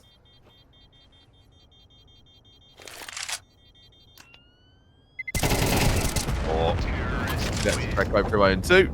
Does a little bit of damage, picks up the AK. Double op from Ohio. Do you agree with that? Yeah or nay? No. T-side Inferno double op? Okay, good. I was like, Hey, what the hell is going on here? Because you got some extra money, but no, I don't think in this circumstance, I don't think it's relevant at all. Look, I mean, history has shown it like, there's weird rounds where it's worked, but, like, it's not a thing, though. Like, it shouldn't be, but thank God. But, I mean, look, Sleepless, thankfully, going to call the timeout, and they have to. I mean, this is it. I mean, this is either we're pushing to a second overtime or we're going to the third and final map, which is going to be Vertigo. So, I think for these guys, like, they've tried the triple player setup in B, or Banana, I should say. It hasn't really been working. I really hope they scrap that plan. I would like to see they either try that mid control, where they do the deep smoke in mid, or, I mean, honestly, they might just need to play a little bit more conservative on this one and really just kind of wait things out and play it as it is. But you can already see Ohio, they're fighting for that banana control already. But thankfully, you know, for Sleepless, they don't... they listen to you, Cutler. They're not, you know, they're not just refighting for it. Thank goodness. It's going to have as the English say, jammer, heart attack inbound, a double peak, deadly double swing coming in from the Meat Wagon. I think that could write GG on the doors, man. That's the confidence they have right now. Looking really a different team as they have this entire game. Sure, they had the lead, but it seemed to dissipate and starting to put together a better performance. A convincing performance. 5 players versus the one. All down to Brick. Has to, brick by brick, build this one up. So much to do with no utility. I don't think you had pulled this through, Brick. Not about lack of belief. It's just, look at the odds. They're very low. Through the smoke, boom. Banger. And that gets us down to... Oh, man. This has been a crazy best of 3 so far, dude. I'm in disbelief. Yeah, honestly, it's you love to see it because it's kind of like maybe the comeback story where they can bring it all the way back from a reverse sweep. I don't know, but I mean, again, a close game, almost a double OT scenario, but yeah, 13-11 on the first, 16-14 to conclude it here, and now we're going to be going to Vertigo, which, I mean, such a different map in the sense of both, Anubis and Inferno, but really, really impressed with, honestly, both teams on Inferno. I feel like everybody really stepped up. And like I said, I think the biggest thing for me was just the fact of we didn't see a hard carry on one side. We saw a lot more like teamwork on both sides. But I think, again, I think the CT side definitely seems to be kind of that weak point right now for both these teams. You can definitely tell there's a little bit of that uncomfortable, environment, but also CT side is quite unforgiving. If you lose a player quickly, I mean, it's so easy for things to just kind of catapult your way and things get catastrophic.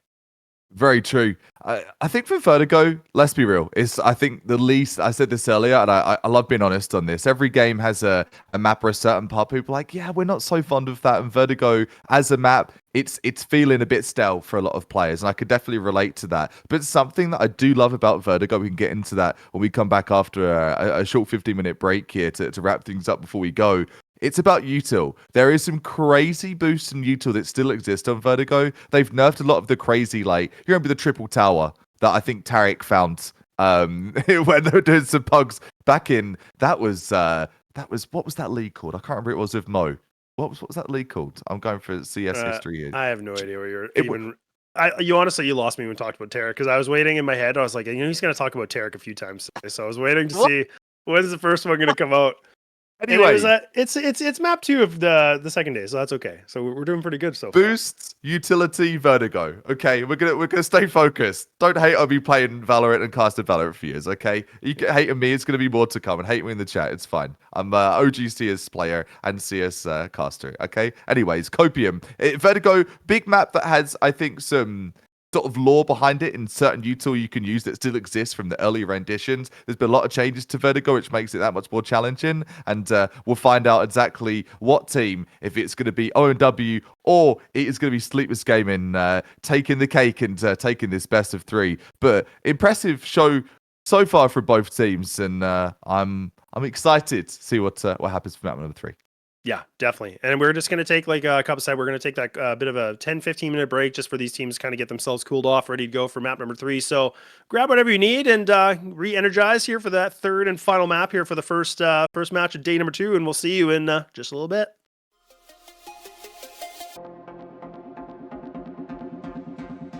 All right, welcome back, everybody. We took a little bit of a longer break, but you know what? It was some pretty good action here for the first stream of the day. And we're ready to go to map number 3, which is going to be on Vertigo, which will be the first, I think, so far in the entire tournament of itself. Which does make things a little bit more interesting because, Vertigo is Vertigo. So I'm excited to see what will happen on this map between these two teams. That's such an honest to say. Vertigo is Vertigo. If you look at, like, Inferno or Anubis or Dust Tomb Mirage, like, that's it makes sense map. But Vertigo's an abstract map, I think, of the pool, whereas, like, how do I play this? And even from a pro level, it's one of those maps that you could dissect till the cows come home and it still wouldn't make sense. Vertigo, you got to make sense of the unthinkable, and that's exactly what they're trying to do right now. Talking of thinkers and the unthinkable, Thinker is currently in the 4th bracket of one of the quarterfinals going on right now, trying to stay in the mix, keeping tracks on that of the other teams that are working. But as you'll see, such a good turnout in the terms of results and stats on the boards right now. So many going to map 3, not just the one we're casting right now. Yeah, and that's actually pretty interesting too, because I was really kind of curious about the fact that, like, yesterday was all best of 1s, right? And I mean, that's where you have to kind of make the transition from playing BO1s, pretty heavily, and then going straight into BO3s. But the fact that, every single match is going the distance is actually really telling you something, and that just means the competition is that fierce so far at this event. So you love to see it, but looks like we're going to be underway, and I do know that these teams did knife for sides, so it looks like I would imagine Ohio Meat Wagon won the knife, being on the CT side for Vertigo, but now we just got to see if they can make some money on this one. Exactly.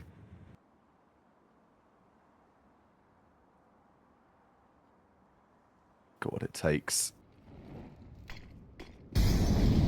Nocturnal Gamers home, or is it going to be the Meat Wagon players sending them home in a Meat Wagon? Oh, frags galore. A couple aside. Sleepless Gaming able to chime back in. Back to the 3-on-3. Meat Wagon players. Oh, goodness. Sleepless Gaming coming in from mid. The side swipe down to the 1-on-2. Ramen, what can he do here? Can he bring back that spice from the early ramen of this best of 3? No, he cannot. Glacked in the face. You big disgrace. What he shouted from the Sleepless Gaming side of the table. And that's pistol round in the bag for map number 3. For the comeback kings of map number 1 from Sleepless Gaming. Yeah, and honestly, that's the thing too, is like Ramen was the only player on Ohio Meat Wagon to be able to find any sort of kills. I mean, he was the one that was putting himself on a triple, and then he was also the guy that was in a potential ace clutch, position. So it's like, that was what I was kind of worried about, originally on map 2, is like, is the gas going to be out of the tank right now? Are we going to see something a little bit differently? And maybe, like, I mean, I know it's early on, but we'll see if Ohio Meat Wagon can kind of, gather themselves a little bit better, because nobody able to find a duel is a little bit concerning. But I mean, at least Ramen again, he's still the only guy with a kill, and he finally gets put away. But can any of these other CTs find themselves a connection on the duel? Oh, it could be likely. no, this is greasy. This is bad. Oh dear, they are getting pole fried. The Meat Wagon players all a bit of a strike back, down to the 3-on-2. 2 USPs, no bigger weapons recovered for the CTs. That is kind of a win condition for them here, but they're being guarded. It is fortified in T-Sport. Oh, the drive-by USP picks up one, down to the 2-on-1. One player down to sub 50. So he might be able to recover a weapon here, maybe. Think out their cards right. Able to get one, down to the 1-on-1. USP versus Galil. Oh, the swing. Doesn't get that initial dink, but a lot of damage inflicted. They just had 2 P2s. 2 P250s was the only investment for OMW. They still took 4 guns away. 4. Yeah, it's like it's so concerning in the one hand, but on the other hand, for Ohio Meat Wagon, like, you love to see it, because again, like, even minimal investment, they're bringing some of these rounds so close. But Sleepless, like, again, like, I don't know what's happening in these kind of situations where they just get really uncomfortable. They really are that uncomfortable. Like, they almost just lost pretty much like a full eco round in the sense of like 2 P250s, and they had like Galeals and Max and everything. Like, they had a full investment into that round, and they scraped by with a 1-on-1 to win it. This is madness. It is disgusting. OP. Spraying and praying. Through the smoke over a ramp. Going up to A. Saying that though, don't know if A is going to be the final destination of the rounds on this one today. Poking and prodding. Not getting any full control. So much damage. 2 players. Seeing red colours to their screen. Visibility starting to get a bit duller. Cafe trying to get the one-way peak. Really good effort, but Omni aware is going to be Brick. Takes out that swing from Scaffold. And it is down to a 5-on-4. 3 players now, though. 30 seconds just about. 3 players lit up from Sleepless Gaming. Can OMW get control once more? They're working B. Yeah, not a bad call at all, because again, it's only one player that's going to be in this B sites. Timing. This could be good. Rob, oh god, he's got the Galil. He goes for a bit of a spray, but he does get that kill at least. So now that, Ohio Meat Wagon, they know that they got a player behind them too, so this is not good. No, mate. And I'm surprised that Sudane's still kind of putting a little bit of this pressure onto this. Tries to make a bit of a fake. Oh, the timing! He doesn't even look at the right time. Oh, and he gets punished again. Good pistol flash. Always respect a pistol flash. The simple OG meta. Don't mind if I do. Devo Pete. Into take this Black Market AK. T-side rifle into the next round. Time in. Looking sick. Good positioning as well. Looking to not be a casualty on site. It's going to be Steve OP. Thinks someone's upstairs. He's convinced someone's upstairs, and that's going to be the lost condition for that round. It's getting spooked by footsteps, and that's a love-hate thing with this map, isn't it? Talking to sound cues. Are they upstairs? Are they downstairs? Are they on a different site? I don't bloody know. It's so hard to tell. So many different angles of approach. That one even taking out the best of the best. Steve OP losing that rifle, leading to the full save hit. A couple of Ds, 5.7s. OMW looking to reset their finances. Yeah, it's definitely one of those maps where, you know, like you're just reminding me, like it's like Luke, right? Like it's so frustrating to know it's like Luke. who's above you, who's below you, who on earth knows. But OP. definitely know one thing is Steve OP is just, again, hitting shots. Ain't slowing down yet. Nice little bit of a kickstart for him. He's able to get that Galil and actually some really good spam damage against Captai as well. Yeah, I think it's just a matter of time before he's gone. He's a dead man. 6, no armor. How is he alive? Ow. I just like... From sandbags too. The push-up's just not happening here. They're trying to keep him at bay. Finally, the push comes through. Might be a little bit too late. Down to the 3-on-2. Down HP as well. I'm going to be Sleepless gaming. Bleeding out here. Whoa. Even. The AK spray down to grab one. Grab the second as well. A good flick spray transfer. Spooks they are, but Sleepless gaming pulled through.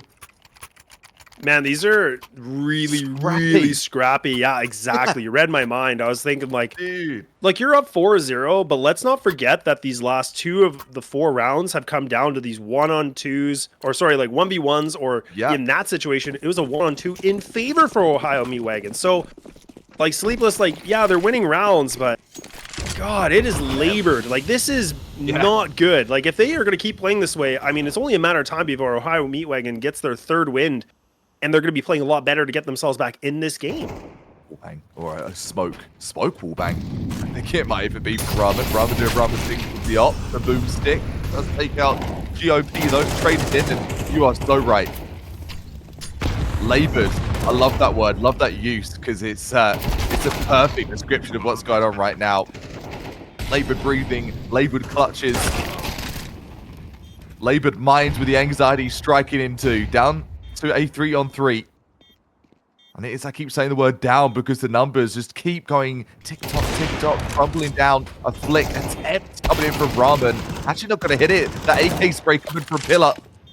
Doing the work, going massive, big up massive. Down to the 1-on-2. Steve OP needs to go pro to get this victory here. Where's the last player though? Has the USP, trying to spray through the smoke, trying to split like the gun game. Game he's been playing all that tournament long. That one, a 1-on-1, but a bit more convincing to get it done from Sleepless Gaming. Yeah, definitely. And I mean, this is the thing too. Like that was a full gun round that was here from Ohio. So I mean, that's the thing too. Is that Sleepless, again, like 3 out of 5 rounds off my memory is coming down to these 1-on-1 situations. But I love the way that Sleepless were able to play that 2-on-1 scenario. I mean, they kind of just did. The one player was just kind of being a bit of a sacrificial lamb, just kind of ran out through the smoke, just making sure he really wasn't diffusing, and then playing the 1-on-1. It's a little bit risky, but it panned out well. Now they solved themselves in a 5-0 lead. Only 1 round needed here to secure a bare minimum the half with a potential tie scenario, but now we need to see somebody from the Meat Wagon. They gotta do something big, and it's only kind of these 1 initial kills, and it seems like it just kind of falls apart quickly right after that. It does. Like, yeah, slightly T-side is going to be Vertigo. Yeah, sure. We talked about CT side. You need to be so orchestrated with your retakes, think even more than Nuke. I would say hot take, but really so. This map is just such an eyesore and earsore, a play by play. It's labored Vertigo. I'm gonna call it from now on. The crossfire, taking some players down with them, sure, but just not able to close out the rounds. OMW struggle busing as I think more so than they have the entire game. Their first halves have been convincing, but right now they are looking a little bit feeble. They don't look like the team we've seen so far here today in this best of 3, Les. Yeah, it's just concerning too. Like this becoming like a bit of a drop off right now, and I'm not sure for Ohio Meat Wagon if these guys really like never play this map, if this is kind of like a veto for them all the time and to slip through. It's hard to tell, but I think it is the first time. But now the CTs they're getting a little bit irritated. They're starting to get really aggressive. They want to use Stevo to be able to find some duels. Again, he's able to find that first initial. Great shot from the 5-7 of Sudain, but he's going to get traded out immediately. Sleepless now mixing things up once again. But now the pistols, they're starting to prevail. This is a good position here, couple. They got 2 rifles in the pickup. Leveling up. Get themselves into a better position. This newer addition to Vertigo in the million changes we've seen is that side scaffold. Steve OP, aware of all the angles, gets the pre-fire, takes that one, dunks it, brings it to a 3-on-1. JC, little pop there, he gets the spray. Oh dear, not like this. Not like this, no. IMW taking some control. Scrappy, by name and nature, has been Vertigo, but they are in the driver's seat for this round. Oh, that was close. That was really close. Good effort from JC. Let's say it. Really good effort. Really good effort. And I mean, right now, I mean, Sleepless, they could just, they could do something really, ruthless here is if they can find this round. I mean, again, they could just, kind of kibosh the money situation here for the Meat Wagon. So, again, this is really important for the CT side to kind of build up their economy a little bit more now. But we'll have to wait and see. The AWP's going to be out. An AUG is going to be on the playing field. Ooh, and it is just going to be AKs with the MAC-10 on the side here for Sleepless. So now they're going to kind of slow things down. Ohio Meat Wagon not going to be aggressive like they have been before. Nice little bit of a change up. Oh, Ramen does find that. That's a good pickup already. Again, these guys seem to find that first initial duel. It's really after that. It kind of has been historically falling apart, but agreed. Maybe something can change now. Something different in the air. Molotov trying to take out the player holding the tip top of scaffold. Captate trades out that damage infliction of the teammate though. That's great team play. Bait and switch at a deeper angle to Owen, trying to get some aggression in. Does. Re-smokes over at mid. Try to take some control. Kind of run it down though. Going to be punished. Down to 3-on-1. Prospect. Hopeful with the 91 HP, but OW finding some pace, and I do believe that could force the beginning of sort of that loss bonus. Look at the econ. The econ, as you mentioned, the one-on-ones, it's been scrappy, it's been very close, but because of that, detrimental to the funds over on Sleepless Gaming. And SG, they're going to have to save here. This could be a few more rounds to add to the collection for OMW. Yeah, and that's what I was kind of saying before is like, the fact that Sleepless, they're in a position where they were like up like 4-0 or 5-0 at one point, and they were winning them by one-on-ones. And it was just so scrappy. And all it took was Ohio to find like some kind of momentum or some kind of, wind to get themselves, sailing a little bit better. Are they doing it? And they're doing it right now, exactly. And that's the biggest thing. But I think it's pretty much full save. Is that full save? Yeah, it's all Glocks. Love it. That's what I'm talking about. You see this push? This is the kind of play. And take notes. While Vertigo's doing the active pull. These are the kind of things you've got to do to get creative. You're going to save. Why not?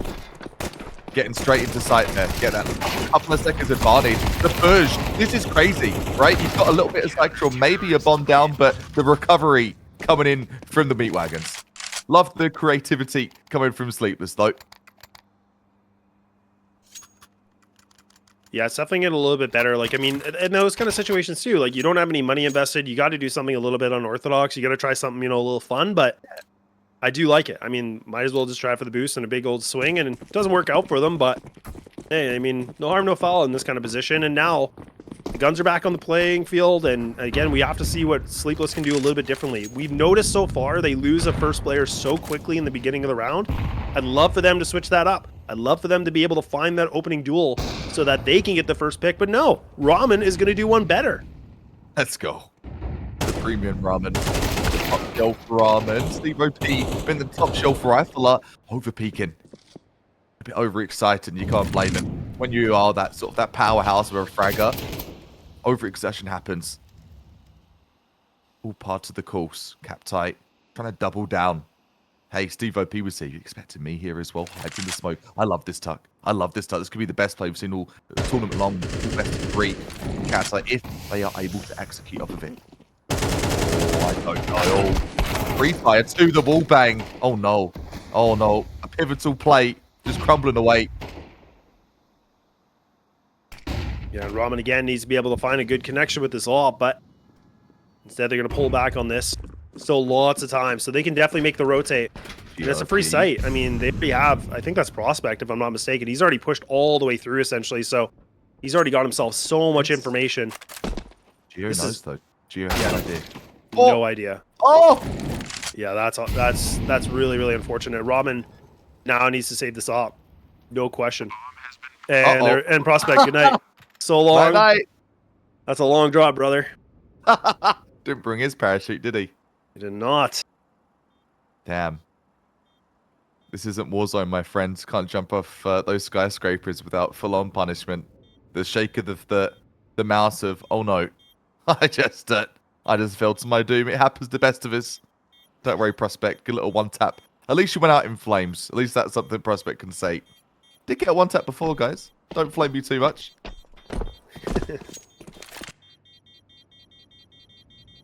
Yeah, I even think back at like the old versions of Vertigo where you could like drop purposely from one end of the map into like spawn and stuff like that, like way back. Like it was so bad. It was just, I'm sorry. It was so it was very uncompetitive. That is something that I give Valve credit on. They have refined Vertigo. That is so much more competitive than it used to be.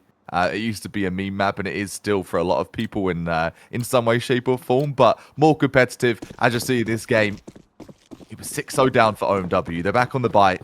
Ramen saves the op. Is that op going to be a crutch to prop them up, to get them back in? For a chance in the win here on Vertigo. Day number 2. Operation Winter, the game arena here in Columbus, Ohio. I've been to Ohio. Almost 2 years back, but maybe one day.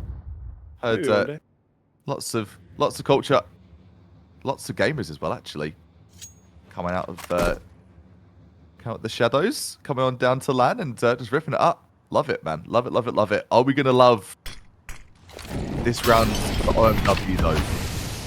They need to get something done. T-sided this may be. Just for their confidence here, really. Steve OP, I love this boost. I really, really do love this boost. It's all the creativity. Trying to do something else. All the timing could be everything. Steve OP, beautiful. Fnatic-esque. Little boost here. Yeah, and a lot of damage getting against on to Sleepless. So now even Owen's down to 28 HP. So it is still a 2-on-3. That advantage in terms of the manpower was for the Meat Wagon, but no. Okay, so now back to an even playing field for the time being. Steve-O gives himself up on that position, and that's going to allow Prospect to get himself maybe in the back lines. He might be able to get this timing and might be able to get a free duel. Oh my goodness. No, not Steve OP. It's on a damn silver platter. And now GOP in the worst position in the world. How does he get away with this? How is he in this position right now? This is so winnable here for GOP. This could be the round of all rounds of Vertigo. Does GOP want to stay in this game? High HP. It's not. Armor galore. Both players. How much is that armor going to stick? Bacon trying to bait out that spray down. Oh, of space is GOP. Does get that flick off of that as well. That is going to be the play to save the day. They asked for a hero. GOP delivers. Oh man, I don't even get it. He should go buy a lottery ticket or something because that is the luckiest thing I've ever seen. In that position, never should have been alive. Like, let's not forget, he was tucked away just behind where he's looking right now. And I don't know how they didn't kill him. Like they had no idea to even aim there apparently, but they sprayed too. They did spray that ankle. There was a spray coming through from the attempted prevention of that defuse, but it's me. Shock, horror galore. Compromised by light util for Sleepless Gaming. Boy, oh boy. What a comeback. Starting to throw some bodies into that meat wagon, aren't they? Yeah, now they're starting to cook with some gas, man. I mean, this is the thing. Like, we're only talking about, you know, if this could end like a 7-5, that'd be a really good situation for me, like, considering the largest gap at the point. Like, I think it was 5-0. It was 6-0, lads. It was 6-0. Oh, was it 6-0? Yeah, okay. So that seventh round, they were able to kind of put one on the scoreboard. But, because a place like that, Rob, Sleepless Gaming been a united front this game. A nice flick, a timely flick from Ramen. Not had the best half, but that shot could rock the boat over at the point.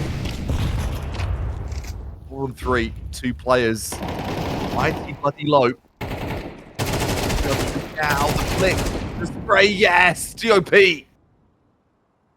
The hero of the half, not just the round, been and gone. Owen, big flank, Ramen, could get a big scope here, and Ramen back in business, back in tippity top form, 7-5 half, more than you could ask for a team that was 6-0 down a few moments ago. yeah, that's honestly just, it feels like kind of running on fumes, right? Like, it felt like Sleepless were in a great position. They were just convincingly winning this map. And then all of a sudden, like, Ohio Wagon, like I said, they got a nice, you know, a little bit of a zephyr in their sails, and now it's just been a lot good of a smooth, you know, sailing. So, I mean, a 7-5, all things considered, is really good. Like, I mean, if you were just to look at this right now, you're like, oh, okay. I mean, Sleepless, yeah, they won the half. They did a pretty good job. But I mean, honestly, Sleepless, the way they were playing, it kind of felt like they could have at least maybe got that 8, maybe 9, but that was kind of, again, you know, going back to my comment about, you know, the scrappiness of the game, and even your comment too, is just that was it going to continue that way, or was it going to get better? And obviously it got a lot worse for Sleepless. Yeah, that's we've talked to full loss. I think it happens with both teams. You go for a best of 3, regardless of your endurance, it's going to be hitting you now. It's going to be hitting. You've been playing a couple of hours of games.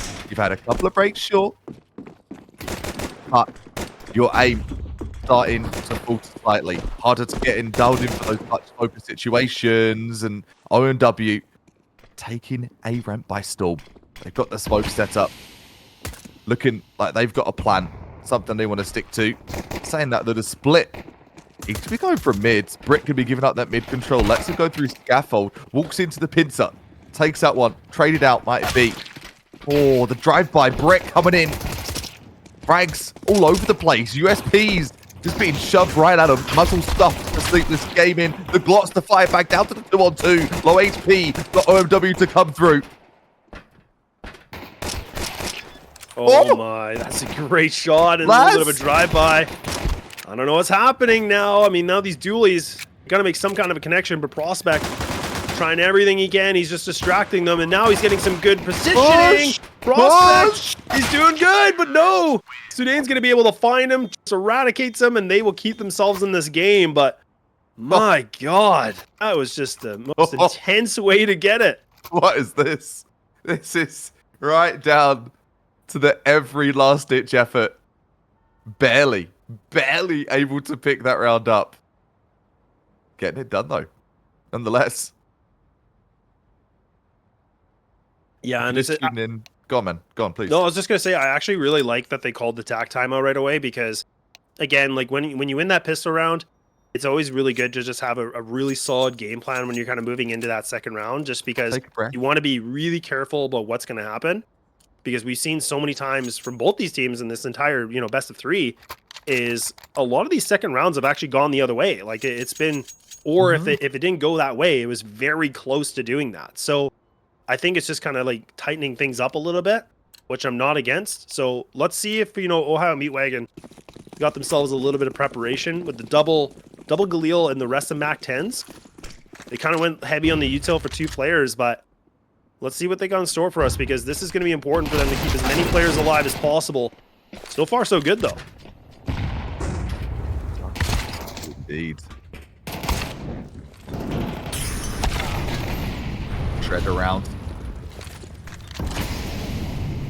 On the field, farming frags is going to be the Meat Wagon lads. Bomb has been planted. Look it up.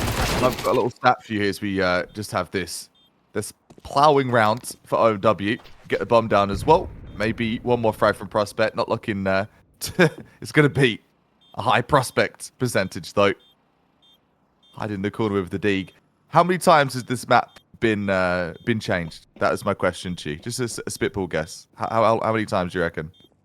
Like recently or like Overall? Like overall? It's been around since 2017.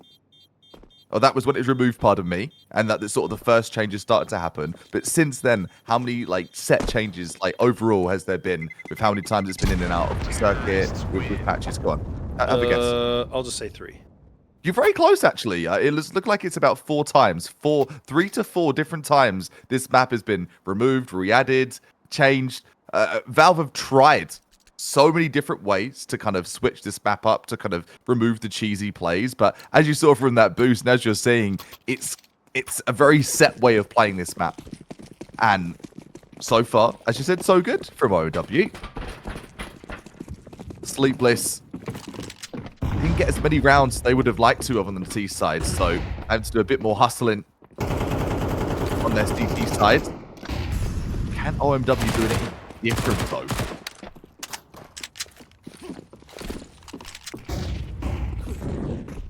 Yeah, and everybody's got their attention towards the site, so everybody's on the A ramp right now, so everybody's just kind of going for the full gunfight, so it's really a matter of just timing here, and Rob, he's trying to get everything connected with the 5.7, he's just doing a little bit of damage here and there, but can't seem to get any frags on kill feed, and Ohio Meat Wagon, man, they have just cleaned up the shop, and now it's all just down to Owen. He's going to have to do something big here with just a USP, but ain't going to happen here, Cuppy. He's just going to hang out, show us his cool knife. We've got a taser, maybe to get himself a little cool little frag, but really, I mean, man, that's asking a lot. Isn't it crazy? 2025, there's actually a Zeus skin now. When the first game, people were like, there'll never be a Zeus skin. Wrong. Zeus haters, wrong. There is not a Zeus skin though, just a vanilla one, and a bit of a vanilla loadout here for Owen, trying to get something done, trying to go for the meme piece. Doesn't get the privilege to do it. An exit top up for funds for Captate and Meat Wagon. You guessed it, man. They're back in the lead. Yeah, I'm not really sure why Owen backed up on that position too, because I mean, like, I don't know if he thought maybe someone's gonna flank him, maybe, but I was thinking like in that position he probably could have gotten a kill with the Zeus, but yeah, I'm not sure. Maybe there was a calm, or maybe he thought he overheard something. But either way, it doesn't matter. It's over. It's done with, and now I mean, it looks like even Ohio just trying to barrel into the site. They don't want to mess around at all, Cup, but they want to get this thing done. Napalm out. Frags coming in. Not the way you would have thought, though. Sleepless game and able to grab 2 on site.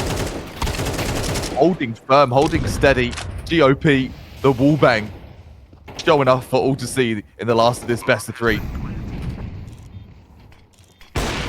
Oh, the double zoom. I did not think that was going to be able to be pulled off there. I thought that was an oof, but oof or not, gets it done. JC being taken out with the upload. Now to the 2-on-2. The trade out comes through with the wall bang. Sudane going to have to fend off Brick and Prospect on this retake. The U-kill started to rain inside. The spray comes through the smoke. Down to the 1-on-1. So much to do. It has to take out this diffuser. But Brick, standing strong, sticks it and gets the win. Boom. Yeah, nice little bit of a ninja diffuse. Just gets the smoke, just sticks it right away. And Sleepless, again, a very scrappy way to get themselves back in this game and to bring it back to a tie situation. But they'll get it done. I mean, a round's a round at the end of the day, right? So get themselves done. Now they got a FAMAS and an MP9, double MP9s to actually be exact here. But Ohio Meat Wagon with that bomb plan, it is going to add a little bit extra coin in their pocket, just making it a little bit better of a purchase. Steve OP now getting even ultra aggressive. Almost finds himself that double. My God. But I was going to say, if he landed that double, I was just going to say that's just a classic Steve OP thing here, what we've seen so far today. Inhuman reactions. 4 versus 3. OW. Back on good things for the time being. Saying that though, Captain trying to fill the shoes. The big shoes of Steve OP.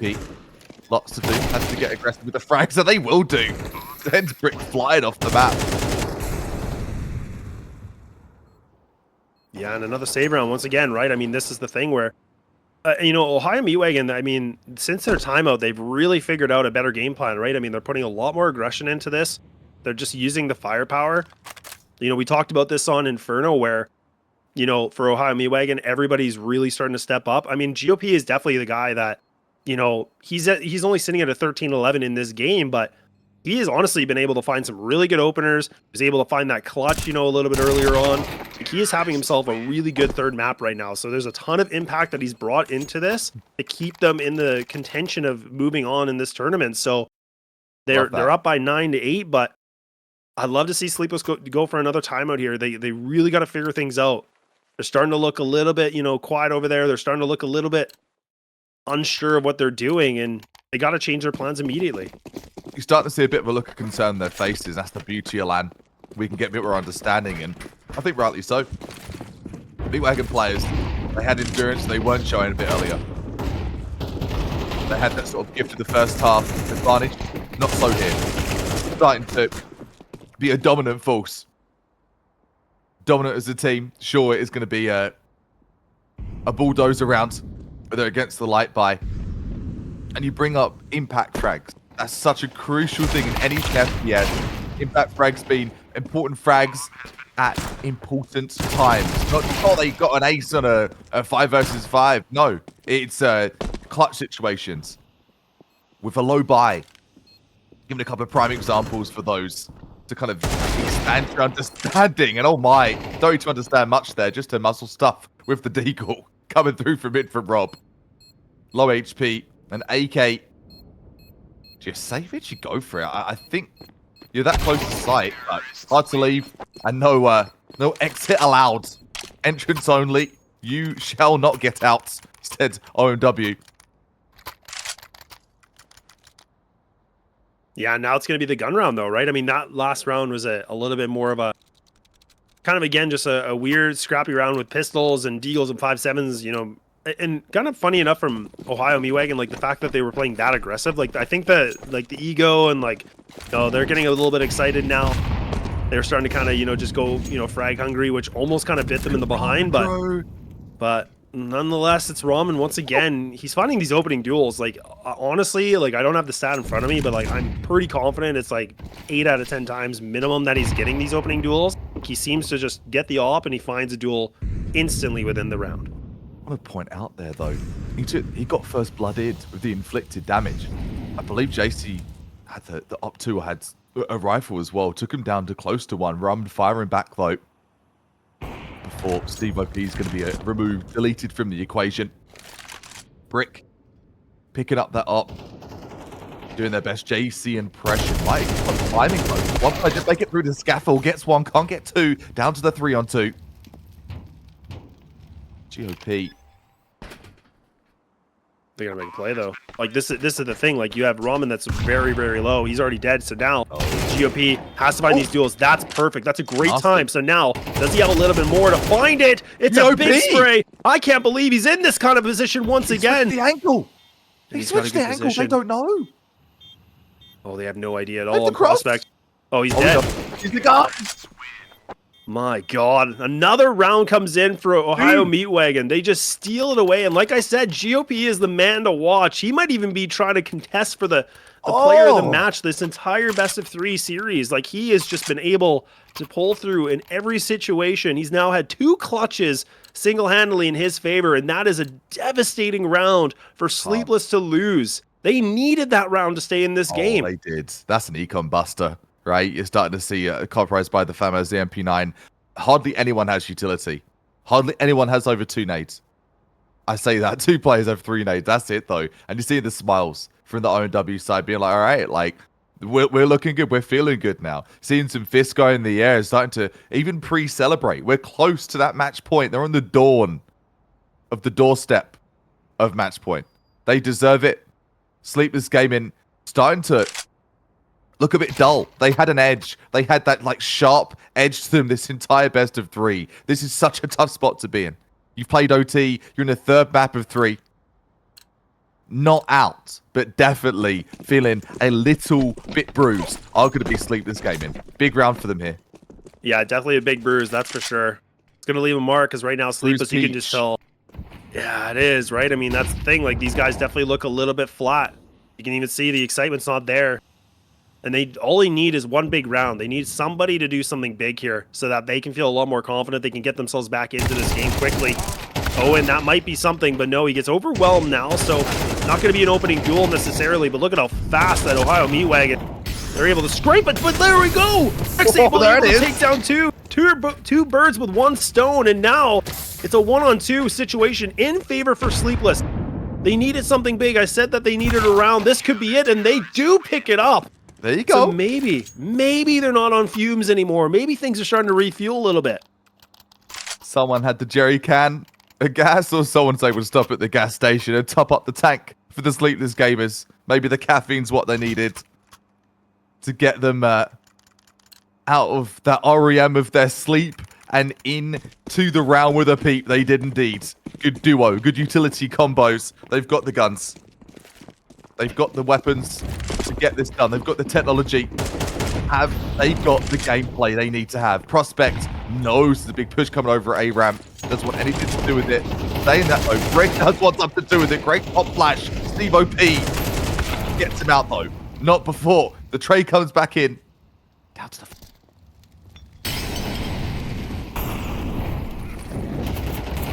I mean, this is a situation for Ohio Meat Wagon. They don't have to necessarily commit to this plan. They can just wait things out. They still have 1:18 remaining, so they can pull back on this plan anytime they want. Maybe catch some of the position. You swap the shadow. Look at Ramen. He was able to find that timing. Now, he might be able to get himself away from this, and he does. You can already see his teammates are retreating on the plan. Sleepless Gaming are still trying to figure things out, and I think that's actually Rob. That's all the way over. Kind of playing a very passive angle here by Generator, and now he's going to put himself in a better position, but Ohio Meat Wagon, they have a world of options here. They can go all the way around, they can go through mid, and it does seem like they want to maybe try to crunch through mid, and this is a good play because they're going to have so much real estate open for them. The weapons upgraded slightly here for Sleepless Gaming, but I hate to be the bearer of bad news. No utility. A little bit utility for Ohio Meat Wagon. I don't have much, but they've got enough to get them inside. They don't need it though. They're just raw dogging it in. It doesn't matter about the util. 3-on-1. Prospect and an AK, a defusal kit for them to get it done. 1 versus 3 has been usually a challenge for Jace to get done efficiently with how things have been going for these clutch situations. Oh, good movement. Takes the airstrike, takes the jump. I love it. Worth the go, worth the risk. Try and get the risk rule to get into sight. No bueno. Match points for OMW. Who would have thought? Who would have thought after how game number 1 went? They lost their pick. Yeah, what a turn of events, right? I mean, this is where they lost the first map, and this is a potential of a reverse sweep. And they're just looking so much better. They're looking way more collected than they did before. And it's all come down to this. I mean, now Sleepless Gaming, they need 3 rounds to push overtime again. And that's where we saw it for the first time on Inferno and map number 2. But I don't know if we're going to get there. I mean, it's hard to say. Sleepless, they've really just looked like they've been sleeping on the wheel on this one. It looks like they've really just exerted all their energy in those first 2 maps. I think you said it yourself. I don't know if it's a lack of that clarity of knowledge, but they've just looked out of sorts. They really have looked out of sorts from Vertigo, and it's tragic, really. Saying that, though, still striking back with some false. Good flick, good trigger discipline coming in from Owen. Brick late on the lurk. Lurk, sort of the reinforced pillar at mid, not the forefront. Pinned between a rock and a hard place is OMW. They've got sight. So much to do. Down to the 1-on-2. It's going to be over and out. OMW taking it on the 3rd of 3 in the quarterfinals. They've got themselves through to the semis. Oh, brilliant. Man. That's absolutely brilliant. Yeah, and you can see the celebrations here. That's going to be them on the screen. And honestly, what a big victory. Like I said, I mean, when you lose the first map and then you're able to reverse sweep it, like, it is the best feeling because it is. You know, we talked about this in the beginning of the series. We said, you know, there's mental hurdles you have to go through. But honestly, there is no better feeling when you lose that first map and you find some way to dig so deep to bringing it 2 maps in a row bananas, getting man. yourself a victory. Like, and they even had to go through an overtime scenario where that almost went into a double OT on Inferno. Yeah. So it was not an easy feat for these guys. They really had to work hard to keep themselves alive. And that actually does mean that Sleepless Gaming, they're out. They're done now. This is going to be the end of their tournament life. And it all came down to this, which is pretty wild because a lot of these matches here today, Kappa, so far looks like have gone the distance. And correct me, forgive me. Sleepless taking that first map and being their pick as well, and then on the second map being taken to overtime. So either way, however you look at it, it was a mental exertion in that first best of three. That is such a mental hurdle.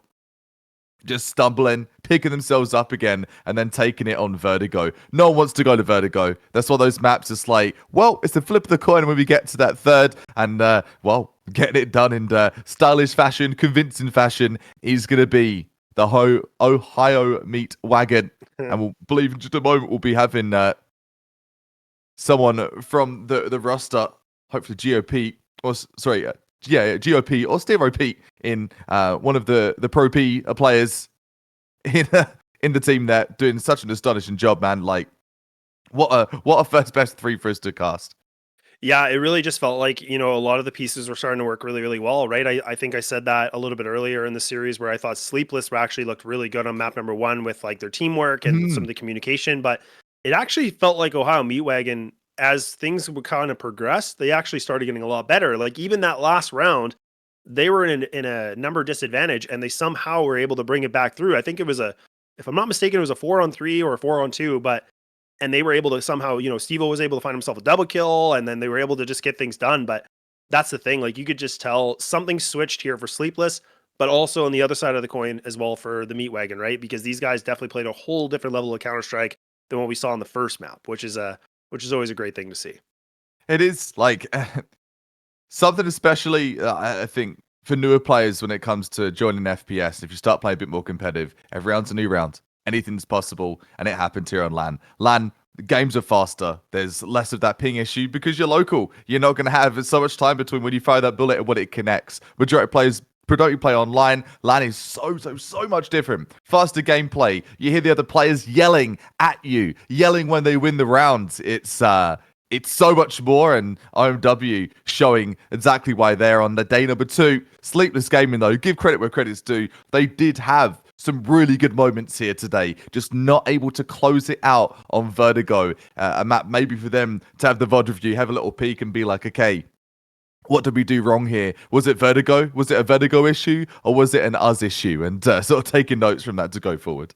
Yeah, and I mean, that was the one thing we were talking a lot about, too, is the fact that both these teams in their respective groups, they were both sitting at a 3-1, essentially. But it felt like, in terms of the different competitions, Sleepless, I felt like some of their games were a little bit closer. Like, there were some blowout games they had, but I think, I was going to give the slight edge to Ohio, because I think most of their games were blowouts, like 13-3s, and I think like a 13-5. So, I mean, they kind of ran through the competition pretty quickly.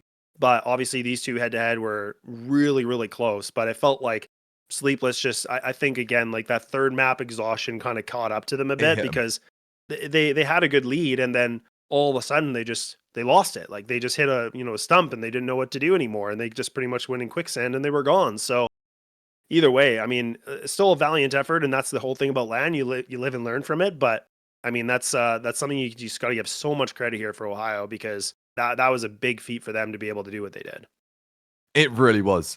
The problem, I think, now, and this is where it comes, you talk of exhaustion, you talk of endurance over a 2-day weekend weekend fiasco of games, is you've gone OT in your first best of 3. Is that going to cause fatigue going forward? That's something OMW are going to have to kind of calculate and assess as they go. And that is part of the battle of being on LAN. It isn't just a game, it is multiple games, it's multiple series of games, and this is just one of 3 sets of best of 3 we're going to have on the stream here today before we get going to our next one. Again, I do believe we are going to have they're ready to go interview very shortly, and sweet, yeah, they are. We got both guys here, so we got lovely. We got the winners here, the two guys, the two handsome boys. How's it going, guys? Congratulations, first of all, on your big dub. Thank you. Yeah, thanks, guys. See it. Yeah, honestly, I'll kind of ask a little bit about the entire series just as a whole. Like, it felt like it was a little bit slow for you guys in the beginning, but it kind of felt like something switched? Did you guys have a really big pep talk on map number 2 or going into map number 2 to kind of switch things around, or did you really just think you needed more of a warm up? Yeah, Dylan yelled at us. Yeah. And then There we it walked is. in. My girlfriend Casey just came up and said, "Get your heads out of your ass," and that's All what we right. did. I like Simple it. as. Simple and effective, apparently. So Get down and dirty with the hard cold on facts. I was about to say, for you, GOP, again, we're talking about impact frags, and it's something that's so important in the FPS world. You stepped up at the right moments. Is that a matter of you want to win this LAN, simple, straight, and put? For your guys as a team, like, give us some history. We obviously know a certain amount, but are you guys regular LAN as a team? Is this one of your guys' first LANs together? Tell us some history, because your clutches, the synergy, you got to put some respect on that, especially on Vertigo. Yeah, we played main with the core 4, and then we have a new player, Ramen. He's Awesome. our pickup. We haven't played a season yet with him, but this is our first LAN together. This is the first time Yep. I've ever actually landed with Steve, Yep, too. first time. And I'm Really having a great sick. time. I love this guy. Yeah, man, we can tell. We always love going those face cams, gives the extra kind of understanding of the vibe. And yeah, you guys crushed it. Love the teamwork, man, and I can't wait to see some more in the tournament. Sick clutches, Laz. What Thank else you. you got? Of yeah, course, I was just gonna say, yeah, and again, like just more of a preparation thing. Like, did you guys ever have a chance from day one to kind of see Sleepless play at all? Like, were you guys kind of prepared for them, or did you guys really just kind of go off your game plan and you're like, no, we're just gonna do what we do best? So Sleepless is actually my ex team, so I've played with Okay. them for a lot of years. I kind of Damn. knew their play style. They know my play style. I'm the entry guy. I'm really aggressive, and they like to sit back on T side. So we knew that was going to be slow, methodical on their T sides, and they were sitting back on CT, and we thought we could get majority of our rounds on T side because of them giving us so much map control. So we aggressed hard on T. We waited for our moments on CT was kind of the plan from the get-go. Oh, I love that. I mean, and even like just the history too, it makes such a world of a difference too, right? The fact that you know them and they know your play style, that always makes things a little bit interesting. But Yeah, it's difficult because, I got like certain routes and plays being the entry guy. And since I've done it for so long with them, that they know, if that makes sense. So, Yeah, part of that game was just to be as weird as possible, unpredictable. yeah. Weird, And honestly- weird you guys were. it definitely felt like that too, because I mean, there was a lot of rounds where we felt like you guys were maybe even in a disadvantage in terms of numbers, and all of a sudden you guys just brought up some composure and you're able to bring things back and you get major clutches like GOP. I'm looking at you a little bit, especially on Vertigo. Like you had that, I can't remember what round it was, but it was like the 1-on-2 in your favor, and then near the end you were able to do another one. So just stepping up when you absolutely needed to, which was just unreal. And Steve OP, I mean, we all know you were just fragging your heart out yeah, on the first I'm one. That was just the entry guy. He's the clutch it was guy. ridiculous. Yeah, It's it was just the good, end though. go with the 30 and on I swore off the rip, taking a page out of games from yesterday. The excitement is real. I don't get to see the end of the rounds usually. Yeah, fair enough. Hey, that's okay. That's okay. Entry roles are, we got one job and one job only, so I totally get it. So, Got mine. one of my last questions, I guess, for you guys, and I'll let you guys go celebrate your victory for now. Is there any team right now that you're wanting to play, or maybe a little bit of, I guess maybe I don't want to say a concern, but maybe a team that you need to be a little bit more on point with? Is there something that you're really wanting to kind of look at right now? I want to play Lurky's FOMO. So my other ex-teammate, which is was like my online best buddy for the longest time, he's playing on that team. Okay. So that would be kind of a fun little clash. Yeah, I want to play everybody. I'll play everybody. Okay. Let hey, me that's at good. him. Yeah. I like that. It's good attitude. No, that's great. So, you know what, guys, we'll let you go. We'll let you celebrate, and hopefully we'll be able to catch you guys on the stream again. But congratulations with a really exciting series from you guys, and we're both very excited to see what else you guys can do. Hey, thanks for having us. Thank you, guys. Hey, shout Keep it out up, It guys. Be. Shout out. Shout out Dark Go on. Potato. Shout out Rabbit. Ride the meat, boys. The shout outs, man. You love the shout outs. Don't forget where they come from, that's for sure. I heard it first from the two OP boys, from Steve OP and from GOP as well. Great lads, and giving the inside scoop of the espionage, the behind the scenes of, it is a small scene. Every game has its cliques, has its groups, and especially local scene, as you're seeing right here today, having strategies that are shared between teams, understandings of certain teams' plays. It starts to make sense how these players are constructed big game as well. But blessing and a curse, some potential threats down the road for the Meat Wagoners, and we'll see how they handle that challenge as you look at The scores on the board. What's happened here? The Thinkers not able to pull through to take it to map number 3. The only set of games of the brackets of the not going the full series, but fantastic stuff regardless. Last 2 games of the day, you got the semis here. You see Turtles.pro taking on OMW, the Ohio Meat Wagon lads we just saw, and then it's going to be Chegg taking on Lurky's FOMO. So some familiar players from former teams, some foes as well. I'm excited, but I don't know what to expect for these later game days or later day games. It's been all over the place today. Yeah, it really has. And I mean, the other thing just to kind of note as well is, I mean, from my perspective anyways, it's like, Ether, like reserve on the very top, them losing 2-1. Oh, To good be honest, dive. Goodness, like, I didn't see. Yeah, like it's actually like that to me is an upset. And again, that's no disrespect, to Turtus Pro, but like that is an upset, I would say, just given the players that are on this Ether team. This is a team One of the that, favorites. yeah, they're definitely one of those teams that I would probably argue is, I probably would have put them as like a top 3 team in this entire event. But, and then even the other thing too is like Raised, they were also a team that, if I'm not mistaken, they actually had a pretty much undefeated, a little bit of a streak while they were in the groups. Like they went 4-0. They did really, really well. They pretty much bulldozed pretty much everybody. I think they had one relatively close game, but then everything else was pretty much in their favor. So the fact that both these teams have lost and they're out now, this is just kind of, again, really mix things around for the semifinals, which you can see now is the second tier of the brackets. And then we'll be obviously capturing that final game after to see too. But this whole thing just got extra spicy. Yeah, it really did. Like, to have teams turn up that have less experience, less reps, and I think less achievements in their pro careers, if you will. I love that. You really got to love the underdog story, and Turtles through to the semis. They are just literal games away from being in the money point of this tournament. $500 for that second place team, 1,000 bones for the first place team. And again, 4 teams left, only 2 get the prize pool. They are on the cusp of getting the riches of their weekend's worth of hard work. With that in mind, we have been hard at work with a crazy best of 3 that went all the way for the first one of the stream. We've got 2 more best of 3s coming your way to get us from the semi-finals through to the finals. Before that, taking a short little hiatus, a short little break, grab yourself a snack, grab a drink. No, we're going to be doing the same, and we'll catch you in just a few. Catch you shortly.